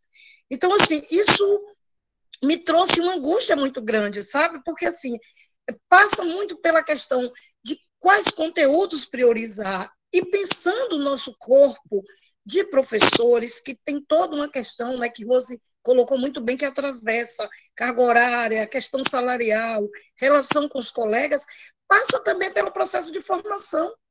Porque as escolas não preparam não só os estudantes, mas também os professores para essa cultura digital. Então, o impacto da pandemia é exatamente também nesse sentido, né? A fragilidade que expõe o sistema público de educação, né? Eu estou falando do meu estado, e isso é inquietante, porque, assim, você tem a BNCC, você tem a discussão sobre a cultura digital, você tem, inclusive, a discussão, e aí, pensando no ensino médio, nas culturas juvenis, você tem tudo isso que está na proposta do ensino médio, mas você não tem esse preparo para esses professores, esses profissionais que estão lá. Por outro lado, essa falta de preparo impacta no processo de formação inicial, que é no nosso processo, enquanto professora de estágio, no processo de formação docente, porque nós não temos como dar conta de orientar os nossos estudantes e nosso regente, nosso professor colaborador ou regente ser co-formador se ele não tem, ele não consegue mostrar essa formação. Então, é essa lacuna. E aí, Graça, Edna, eu não quero, né, tomar seu tempo, mas assim, eu precisava trazer um pouco essa questão, porque a gente está falando de lugares diversos, sabe? Assim, são situações muito díspares e a realidade é única, né? Nós estamos numa pandemia. A pandemia não é só no Sul, Sudeste, é no Nordeste, é no Brasil todo, e todos estão tendo que dar conta dessas demandas que são extremamente importantes, extremamente complexas e sensíveis para o processo de formação, que é o que nós estamos pautando nessa discussão. Então, é isso que eu queria compartilhar com vocês, assim, dividir um pouco essa angústia mesmo. Obrigada pela escuta e desculpe se eu demorei muito, mas... Obrigada, Célia. É isso, né? A Simone está escrevendo aqui, território terapia, é território de partilhas, né? De saberes, experiências e angústias. Agora eu vou deixar com a Edna para ela se resolver com todas essas falas aí. Quem dera, né? Eu conseguisse traçar aqui uma linha de pensamento, de reflexão que pudesse trazer qualquer faísca de resolução, porque são muitos os problemas, e como a Célia mencionou que, por último, né, não é uma questão regional, né, não é uma questão que acontece no Sul, no Sudeste, no Brasil inteiro, Norte, Nordeste, e em algumas regiões ainda com problemas mais acentuados do que outros. Eu fiz aqui algumas anotações, eu não sei se você tem uma preferência, Rose, que eu comece de trás para frente, que eu vou por ordem. Como você quiser. Deixa eu ver aqui, eu anotei, né? Vamos então aqui tentar seguir uma ordem, né? Que daí você mencionou alguns comentários, né, do que o Felipe falou das questões do uso crítico das tecnologias, nas competências, né, e falou também do sucateamento das salas informatizadas, falou num contexto aqui de Santa Catarina, isso foi algo muito forte que aconteceu, nós tivemos salas, então vejam, como tudo vai encadeando, né, então desde 2015 a gente começou num processo de fechamento das salas informatizadas nas escolas, inclusive assim, de fechamento mesmo, de trancar a sala, e ninguém sabia onde estava a chave, não houve remanejamento dos computadores que estavam lá, então ficou um material sucateado, material esse comprado, adquirido pelos impostos dos cidadãos, então não usavam, então assim, é muito sério todo esse desmantelo e esse desmonte que acontece no cenário educacional, sem nenhuma justificativa, professores que lidavam especificamente com tecnologias dentro das escolas, né, foram dispensados, em sua maioria eram professores trabalhando em regime ACT, né, e começaram a ser dispensados, houve esse encerramento, e não houve um manifesto, assim, em relação ao retorno, né, dessa possibilidade curricular, dessa possibilidade didática. Então, a gente já vivencia essas questões do sucateamento em relação às tecnologias já há bastante tempo, né? O Felipe bem colocou ali em 2015, e eu vou usar dizer que começou muito antes, mas é porque nós tivemos em 2015 um encerramento oficial de que não teríamos mais salas informatizadas na escola. E isso influencia muito nas questões das tecnologias no contexto da escola, porque muitos professores, por não terem tais habilidades, eles contavam com esses professores das salas informatizadas para alavancar seus projetos educacionais dentro da escola. Então, quando esses professores se retiraram do cenário educacional, esses projetos eles começaram a ficar mais invisibilizados, deixando de acontecer, ou acontecendo em uma ou outra escola em que a gestão brigou pessoalmente e fez questão de manter a sala informatizada, muitas vezes custeada pelo próprio bolso. É um cenário muito, muito complexo e cheio de vias específicas, né, que nem cabe a análise agora por conta do nosso tempo. E aí, depois, então, Felipe, só para fechar, assim, você tem muita razão, né, esse sucateamento, de a gente pensar que havia uma chance de potencialização, de mitigação desses problemas todos que enfrentamos antes, né, dói. De doer mesmo o coração, porque não que estaríamos com os problemas sanados, mas talvez estaríamos, assim, um pouco melhores, né? Isso é num contexto aqui de Santa Catarina, mas eu sei que esse contexto ele se repetiu em São Paulo, eu sei que esse contexto também se repetiu em alguns estados do Nordeste, eu sei que se repetiu no Amazonas, em Manaus, então não é uma particularidade que aconteceu aqui no Sul, né? Isso é algo que está institucionalizado e tem uma motivação. E aí depois o Lucas lançou um questionamento, né, sobre a comparação da cultura digital, o professor encontra muitos desafios, não sei se eu anotei certo, mas enfim, fiz um resumo aqui, em que ele está perguntando qual a melhor forma do professor dominar a cultura digital, dominar esses desafios propostos. Então, eu preciso dizer, assim, para o Lucas, de que não há uma receita, a gente sabe que não há uma receita.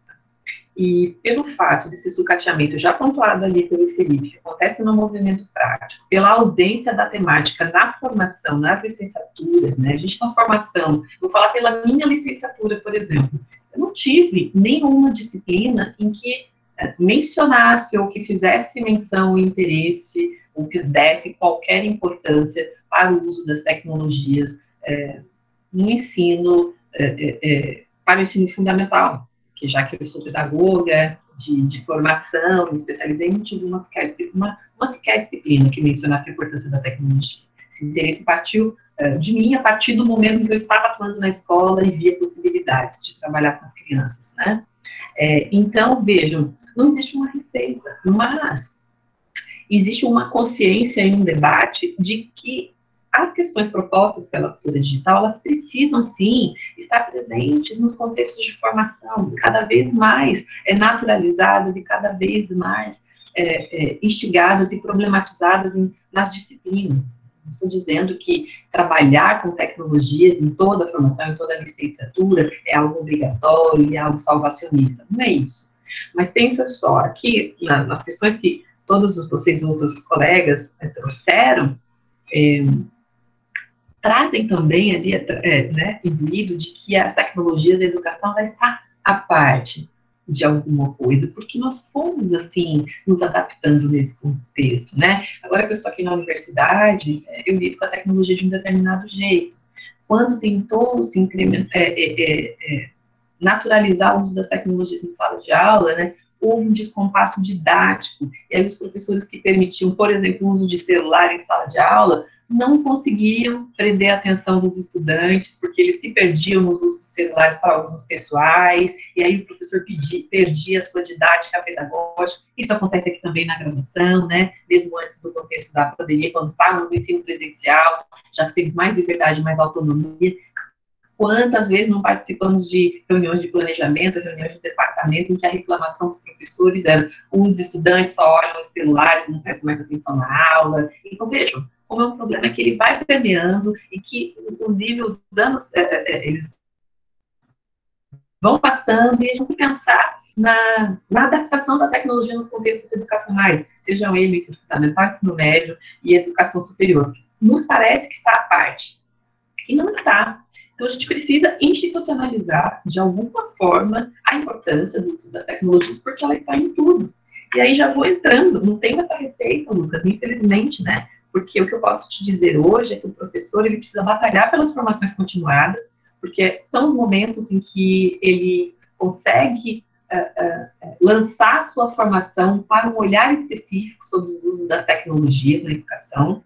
Então, tem que participar das formações, e tem que ativar um preceito do interesse particular, da autonomia, de buscar a curadoria, de pesquisar na internet, de conversar com outros professores, de assistir às lives, né? Então, precisa muito desse exercício do autodidata, porque a nossa formação, ela não prevê isso, por enquanto, e então exige muito da nossa disposição em alcançar esse mínimo domínio para lidar com as tecnologias. Então, por enquanto, é batalhar pelas formações continuadas, né, e ativar o modo aqui da autonomia, de busca de pesquisa, de curadoria. Por enquanto, não tem outro jeito.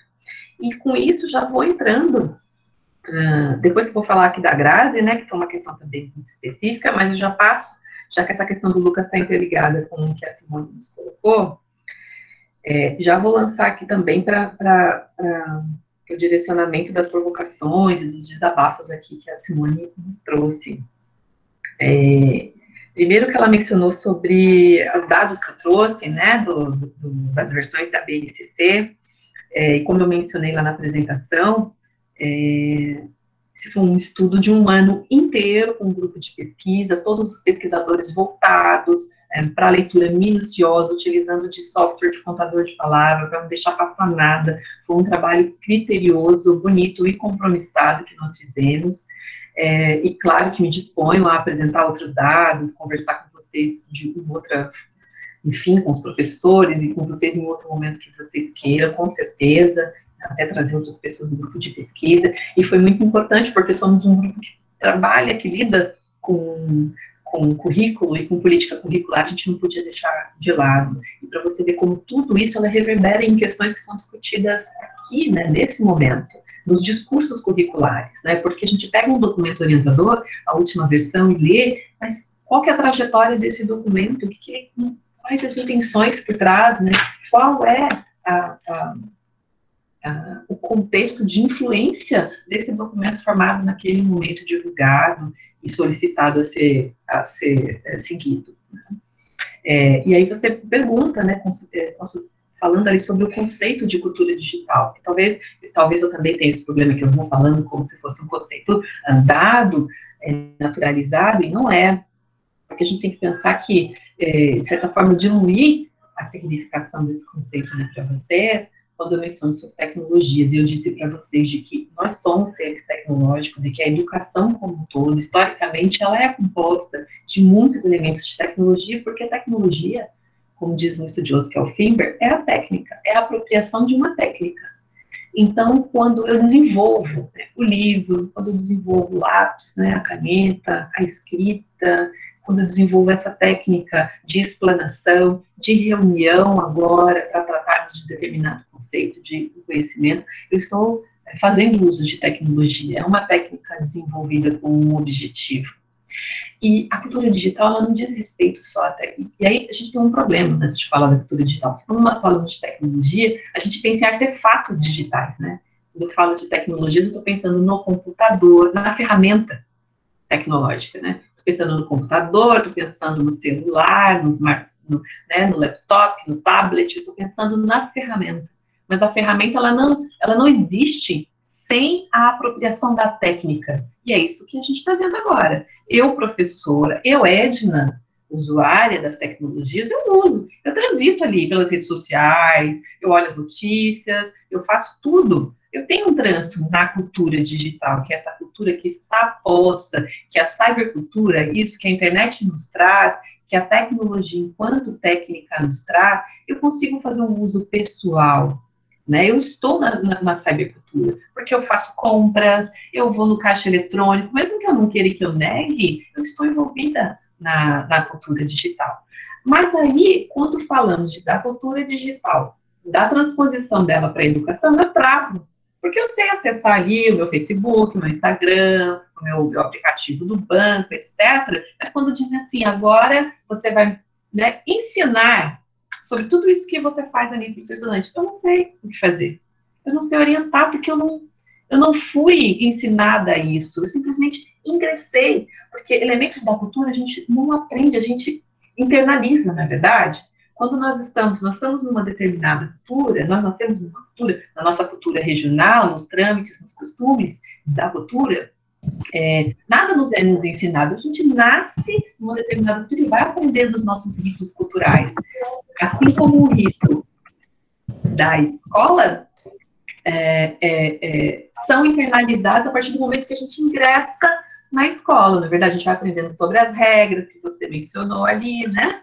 Aí já faz parte da cultura escolar. A partir do momento que eu entro na escola, eu vou aprender as regras da cultura, da cultura escolar, regras de convivência, regras do espaço. Então, assim, ninguém verbalizou, mas eu vou aprendendo na convivência no cotidiano. E na cultura digital acontece muito isso, né? Então, existe ali o smartphone, ninguém sabe utilizar. Você vai aprendendo, olha, preciso baixar aplicativo, preciso utilizar isso para poder acessar redes sociais, acessar o banco, né? Acessar o translator, traduzir, etc. Mas aí quando te pedem para ensinar, utilizando a cultura digital, eu travo, não sei. E aí, como é que eu faço? Né? E aí, é difícil deixar de transpor que a forma que a cultura escolar nos coloca, né? A Simone lançou ali, das angústias dela. Está em fase de alfabetização, está num contexto de ensino remoto, e aí o ensino da professora é aquele que é o que acontece no espaço físico da cultura escolar, que não está fazendo sentido, né? E a dificuldade é a mesma que foi lançada na questão anterior. Como é que eu transponho os meus conhecimentos, que são da presencialidade, para um contexto significativo do contexto remoto, né? A cultura digital é isso, é a nossa inserção no mundo tecnológico, utilizando das tecnologias enquanto técnica, das tecnologias enquanto ferramenta, e dando sentido a tudo isso, para que a gente consiga fluir e transitar com aquisição de conhecimento e com fluidez nos contextos da sociedade, né? Então, se a gente não tivesse agora essa possibilidade de se comunicar via que encontro Google Meet, a gente não estaríamos tendo essa conversa. Então, precisamos, para que isso acontecesse, talvez normalmente isso acontecesse num ciclo de debates presencial, eu estivesse aí em Minas Gerais com vocês, ou vocês estivessem num congresso aqui em Santa Catarina, talvez o movimento tivesse sido outro, mas no contexto da pandemia, a gente precisou lançar essa aquisição de aprendizagem de um preceito de ferramenta que é colocado pela cultura digital para poder viabilizar algo que a gente poderia resolver fisicamente. Então, isso precisa fazer sentido. Não é a mesma forma, não são os mesmos tempos, não são os mesmos conhecimentos, não são as mesmas disponibilidades, né? A gente precisa ter essa noção. E aí, para a questão da alfabetização, ainda aqui na provocação que a Simone trouxe, ela se torna ainda muito mais difícil, porque a criança ela está sendo privada do seu contexto de interação, do contexto do contato, e ela vai precisar ainda abstrair o pensamento para pensar de que a regra da escola é X, Y, Z, se ela não está na escola. E eu não sei que ano escolar está seu filho, mas vamos supor que ele esteja no primeiro ano do fundamental, e ele nem tenha ingressado, né? não conheceu o espaço escolar ainda. Então, para ele é mais abstrato, né? Então, vejam, como a aquisição do conceito da cultura digital precisa estar presente no professor, porque não faz sentido para ele. Então, se é para ensinar algum tipo de regra, a gente vai ensinar uma regra agora desse do contexto do ensino na cultura digital. Olha, vou te ensinar a fechar o microfone, a perguntar para a mamãe e para o papai do lado, para o tutor, se tiver dificuldade. Não é momento agora de ficar acariciando o cachorro enquanto estou aqui fazendo a lição, a tarefa. É momento de ligar a câmera. São outras regras, tantas que ela poderia agora vislumbrar e deixar de lado a cultura da escola física. E eu vejo que os professores têm uma dificuldade muito grande, inclusive, Simone, eu vi que no começo da adaptação tem uma filha de 10 anos, então ano passado ela estava no 4º ano do fundamental, quando começou essa questão, os professores da escola dela também tiveram muitas dificuldades, porque eles pegavam as tarefas que eles fariam no momento presencial, tiravam uma fotografia e colocavam lá. E a criança que se vire, o pai que se vire, não perguntava se o pai tinha impressora, como que a criança faria, um desespero, porque ela dizia, não, mas eu tenho que colorir a figura, mãe, a gente não tem impressora, e agora? Então o professor não sabe, foram tatos que foram sendo aprendidos, à guisa assim, de muita orientação, de sugestão, de que não precisa transpor o currículo que está impresso na orientação, para cá agora são outros tempos, são outros saberes, outras formas de alfabetização, de ensino, de aprendizagem, a gente precisa lançar a mão das sensibilidades e não querer dar conta de nenhum currículo, de nenhum rito da cultura escolar física, para a cultura escolar do ensino remoto, né? Eu sei que é muito difícil deixar de transpor, é uma aprendizagem que está acontecendo, mas ela precisa ser mencionada também, porque tem mais sensibilidade de perceber essas diferenças, tá? Eu vejo isso, assim, como um dos pontos. E aí, depois da Célia, estou sendo assim, bem sintética por conta do tempo, e a Célia, enquanto professora de estágio, trouxe aqui esse desabafo, né, da frustração, e eu acho que isso também está muito ligado, porque quando a estudante trouxe de que ficou frustrada com o professor, enfim, né, quando ele caiu o mito, porque ela teve o conhecimento questionado frente às habilidades tecnológicas, então a gente precisa dissociar. Se ela nunca teve uma formação voltada para o uso da tecnologia, se o uso dela é pessoal, como acontece com os professores do filho ali da Simone, da minha filha, de tantas outras questões, da gente, quantos de nós também tivemos que aprender tantas coisas, tantas ferramentas tecnológicas, tantos recursos educacionais tecnológicos para poder dar continuidade com a nossa docência, com as nossas práticas didáticas, né? Então, a estudante já conectou, né, o conhecimento da cultura digital com o conhecimento daquela professora, e a professora teve o seu conhecimento questionado porque ela não tem as habilidades tecnológicas. Então, assim, conhecimento sobre a cultura digital, que a professora Célia disse assim, ela não tem o conhecimento sobre a cultura digital. Ela tem, professora Célia, porque a cultura digital é tudo isso que eu mencionei, né, porque não tem como. Ela liga a TV, ela liga o computador, ela sabe telefonar para alguém, isso tudo já são os preceitos do conhecimento da cultura digital. O que ela não tem é a habilidade de curadoria, é a habilidade de lidar com os recursos educacionais digitais, né? O que ela não tem, ela não domina, por enquanto. E tem muitos de nós, muitos professores que ainda não dominam, então a gente tem que separar o domínio da habilidade técnica da ferramenta tecnológica com o domínio da cultura digital. Se ela sabe acessar um site, buscar uma informação, ela já está na cultura digital. O problema é que a gente trabalha com a escola lá que o Felipe mencionou. É separado, a gente separou, como eu mencionei aqui, esse conhecimento separado em caixinhas, a gente separou a cultura digital e as tecnologias de todo o resto. A gente falou, agora é a hora do conhecimento, a hora do livro, a hora da carteira, do olhar do professor. Daqui a pouco é a hora da internet, do celular, da diversão, né? A gente vê a tecnologia como um momento de, vou espairecer, e agora não mais. A gente usa as tecnologias o tempo inteiro para trabalhar, para conversar, para interagir, e aí o desespero, ele veio, e só que a professora em questão, ela não pode ter o seu conhecimento desmistificado por conta da sua falta de habilidade tecnológica. A gente vai ter que lançar um olhar para ela, e ela vai ter que lançar o próprio olhar sobre as suas necessidades, de aprender o que ela precisa aprender para dar conta do que o teu papel de professor necessita. Ou seja, ela domina, ela vive na cultura digital, nós vivemos na cultura digital. Lembra que eu falei no início? Negando ou não, aceitando ou não, vivemos na cultura digital. O que muda são as nossas habilidades frente aos dispositivos tecnológicos, né?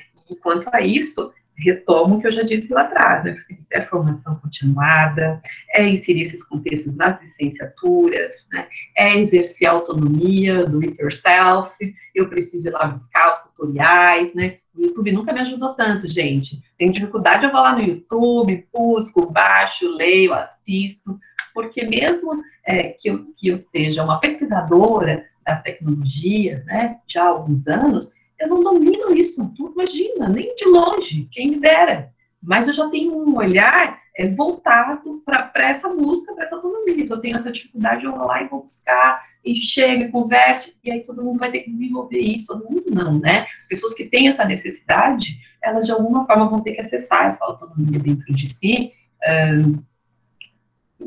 para que elas consigam continuar os seus fazeres, a sua docência, né? Porque o conhecimento dela ninguém tira, ela está na cultura digital, ela vai precisar rever isso. E aí, só dando esse retorno para a Grazi, que falou aqui da questão da internet gratuita, você tem toda a razão, não sei se a Grazi ainda está presente, mas ela tem toda a razão, porque essa questão da internet, ela não se efetivou toda, porque depois a gente ficou sabendo da burocracia absurda que é.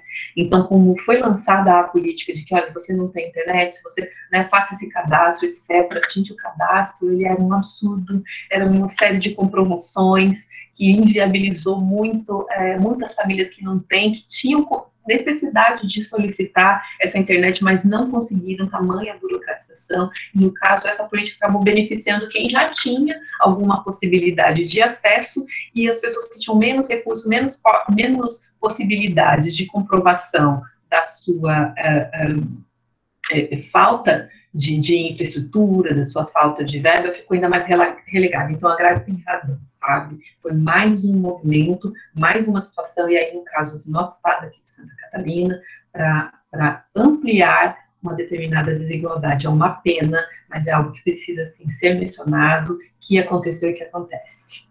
Não sei se eu dei conta de tudo, gente, tentei ser sintética, tentei mencionar todas as questões que vocês colocaram, mas também fico aqui aberta para esclarecer, elucidar mais alguma coisa que eu não tenha conseguido. Então, eu vou controlar minha tentação de falar, que esse é um problema que eu tenho nas mediações, e vou passar para a Vitória, que levantou a mão. Oi, boa noite a todas e todos. Eu gostaria só de na verdade, fazer alguns comentários, principalmente para a minha turma que está aqui, né, que eu acho que eu estou lecionando uma disciplina que não é muito comum nos currículos dos cursos de História, que é Laboratório de Ensino de História, Metodologias e Tecnologias do Ensino de História, né? E é exatamente, e tem esse enfoque, eu acho isso muito bacana, assim, ter essa disciplina no nosso currículo, né?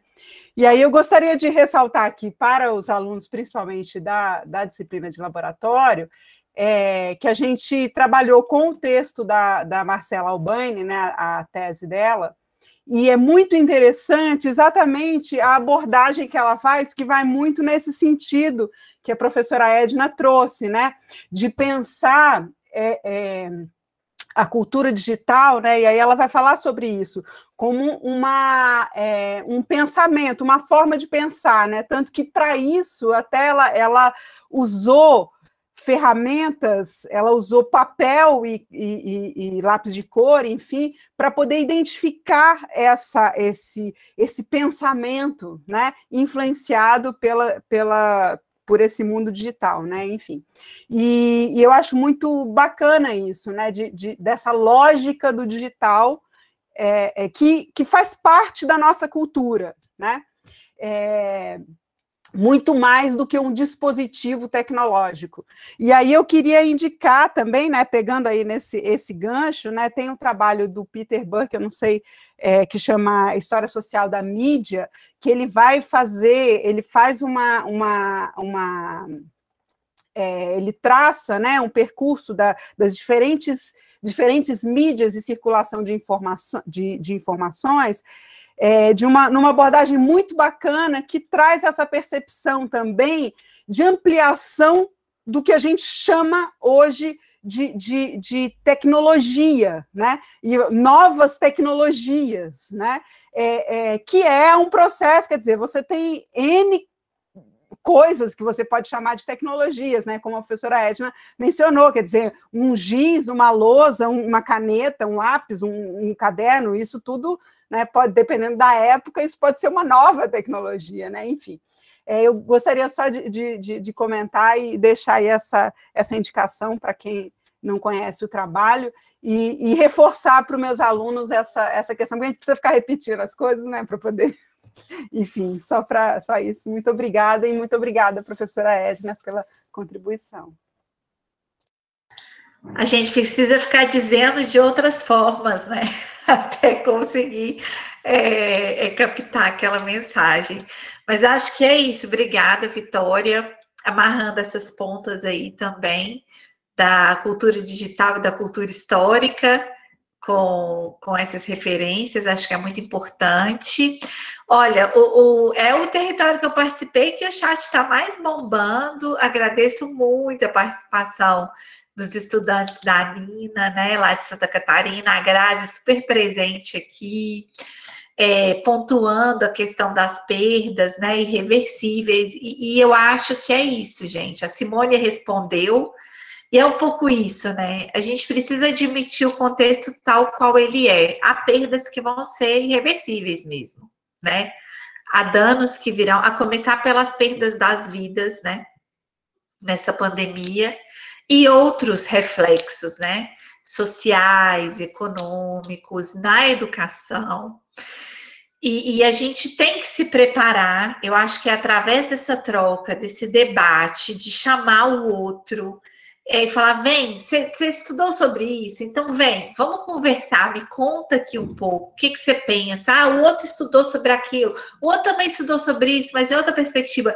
Acho que nós, das ciências humanas, da formação docente, a gente precisa promover, né, grandes ajuntamentos e trocas, porque esse contexto, por mais que a cultura digital, as questões referentes às tecnologias digitais de informação no contexto escolar não sejam novidade, isso que a gente está vivendo hoje é um fato novo, né? Dos últimos 100 anos, pelo menos. Então, assim, nós não sabemos como lidar diante disso. E o caminho, eu acho que o único caminho é essa troca.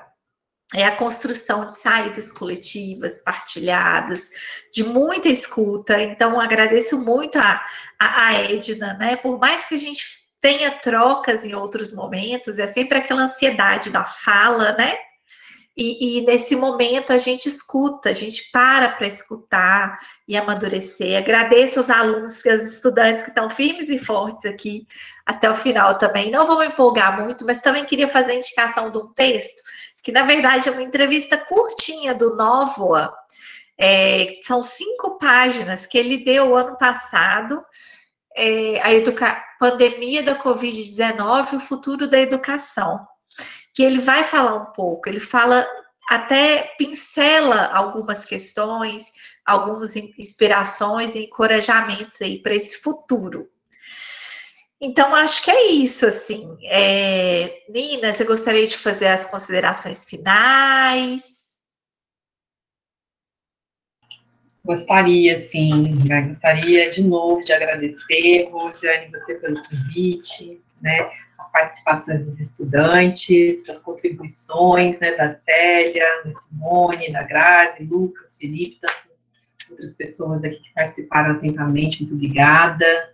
É sempre um prazer muito grande poder dialogar com vocês e saber que a gente segue nesse mesmo caminho de luta, que são territórios, sim, de disputa, são territórios, né, de disposição e de imposição, e por mais que seja um tempo tão difícil, a gente não pode se deixar abater, né? Sei que são muitas vidas perdidas, nós sabemos, estamos longe de terminar esse conflito, esse caos, essa crise, mas esses encontros nos ajudam, nos fortalecem, nos ajudam a nos mantermos fortes, né?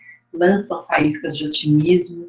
Então, parabenizo pelo projeto, porque os nossos estudantes estão precisando, né? Eles foram retirados dos contextos do espaço físico da universidade, que são tão ricos, né? Cheios de conhecimento muito poderoso.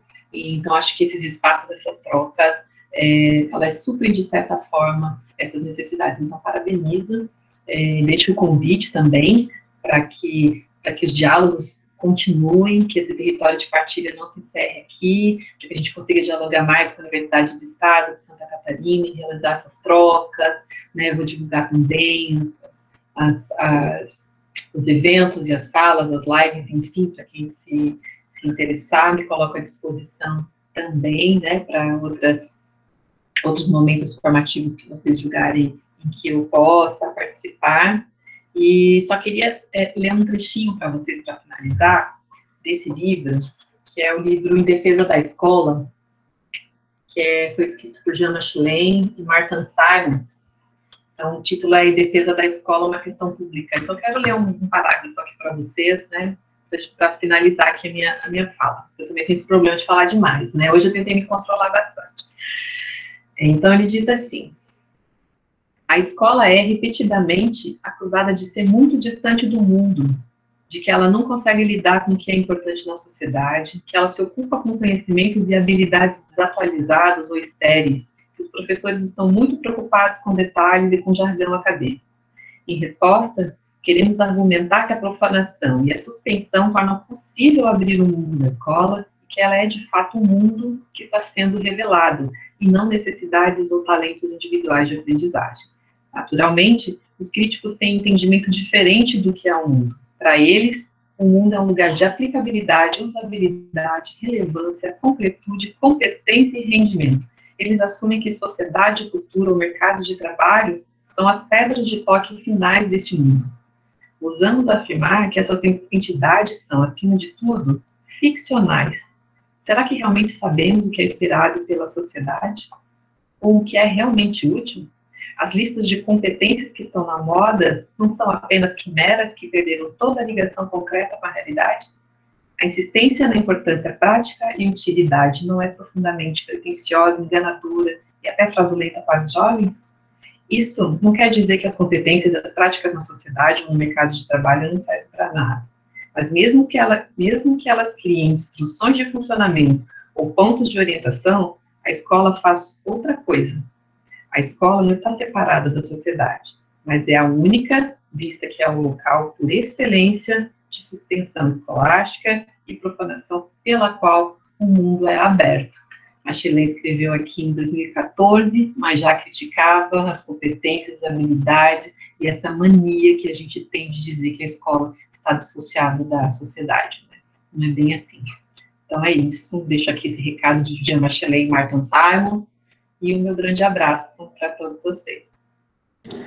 Muito obrigada, professora Edna, e a todos os presentes. Eu deixei aí no chat o link, tá, gente, do certificado. E o nosso próximo encontro agora é no dia 26 de abril, que nós vamos receber a professora Nayara, da Faculdade de Educação da UFMG, para falar das textualidades em sala de aula, os desafios de aprender a ler, né? E a ler, inclusive, historicamente, as diferentes linguagens. E no dia 30, a gente tem o encerramento do primeiro ciclo de encontros integrados com a professora Cláudia Risse, que vai falar sobre avaliação e currículo. Já sintam-se todos e todas e todos convidados. Um abraço grande, boa noite, gente. Abraço, boa noite a todos. Boa noite.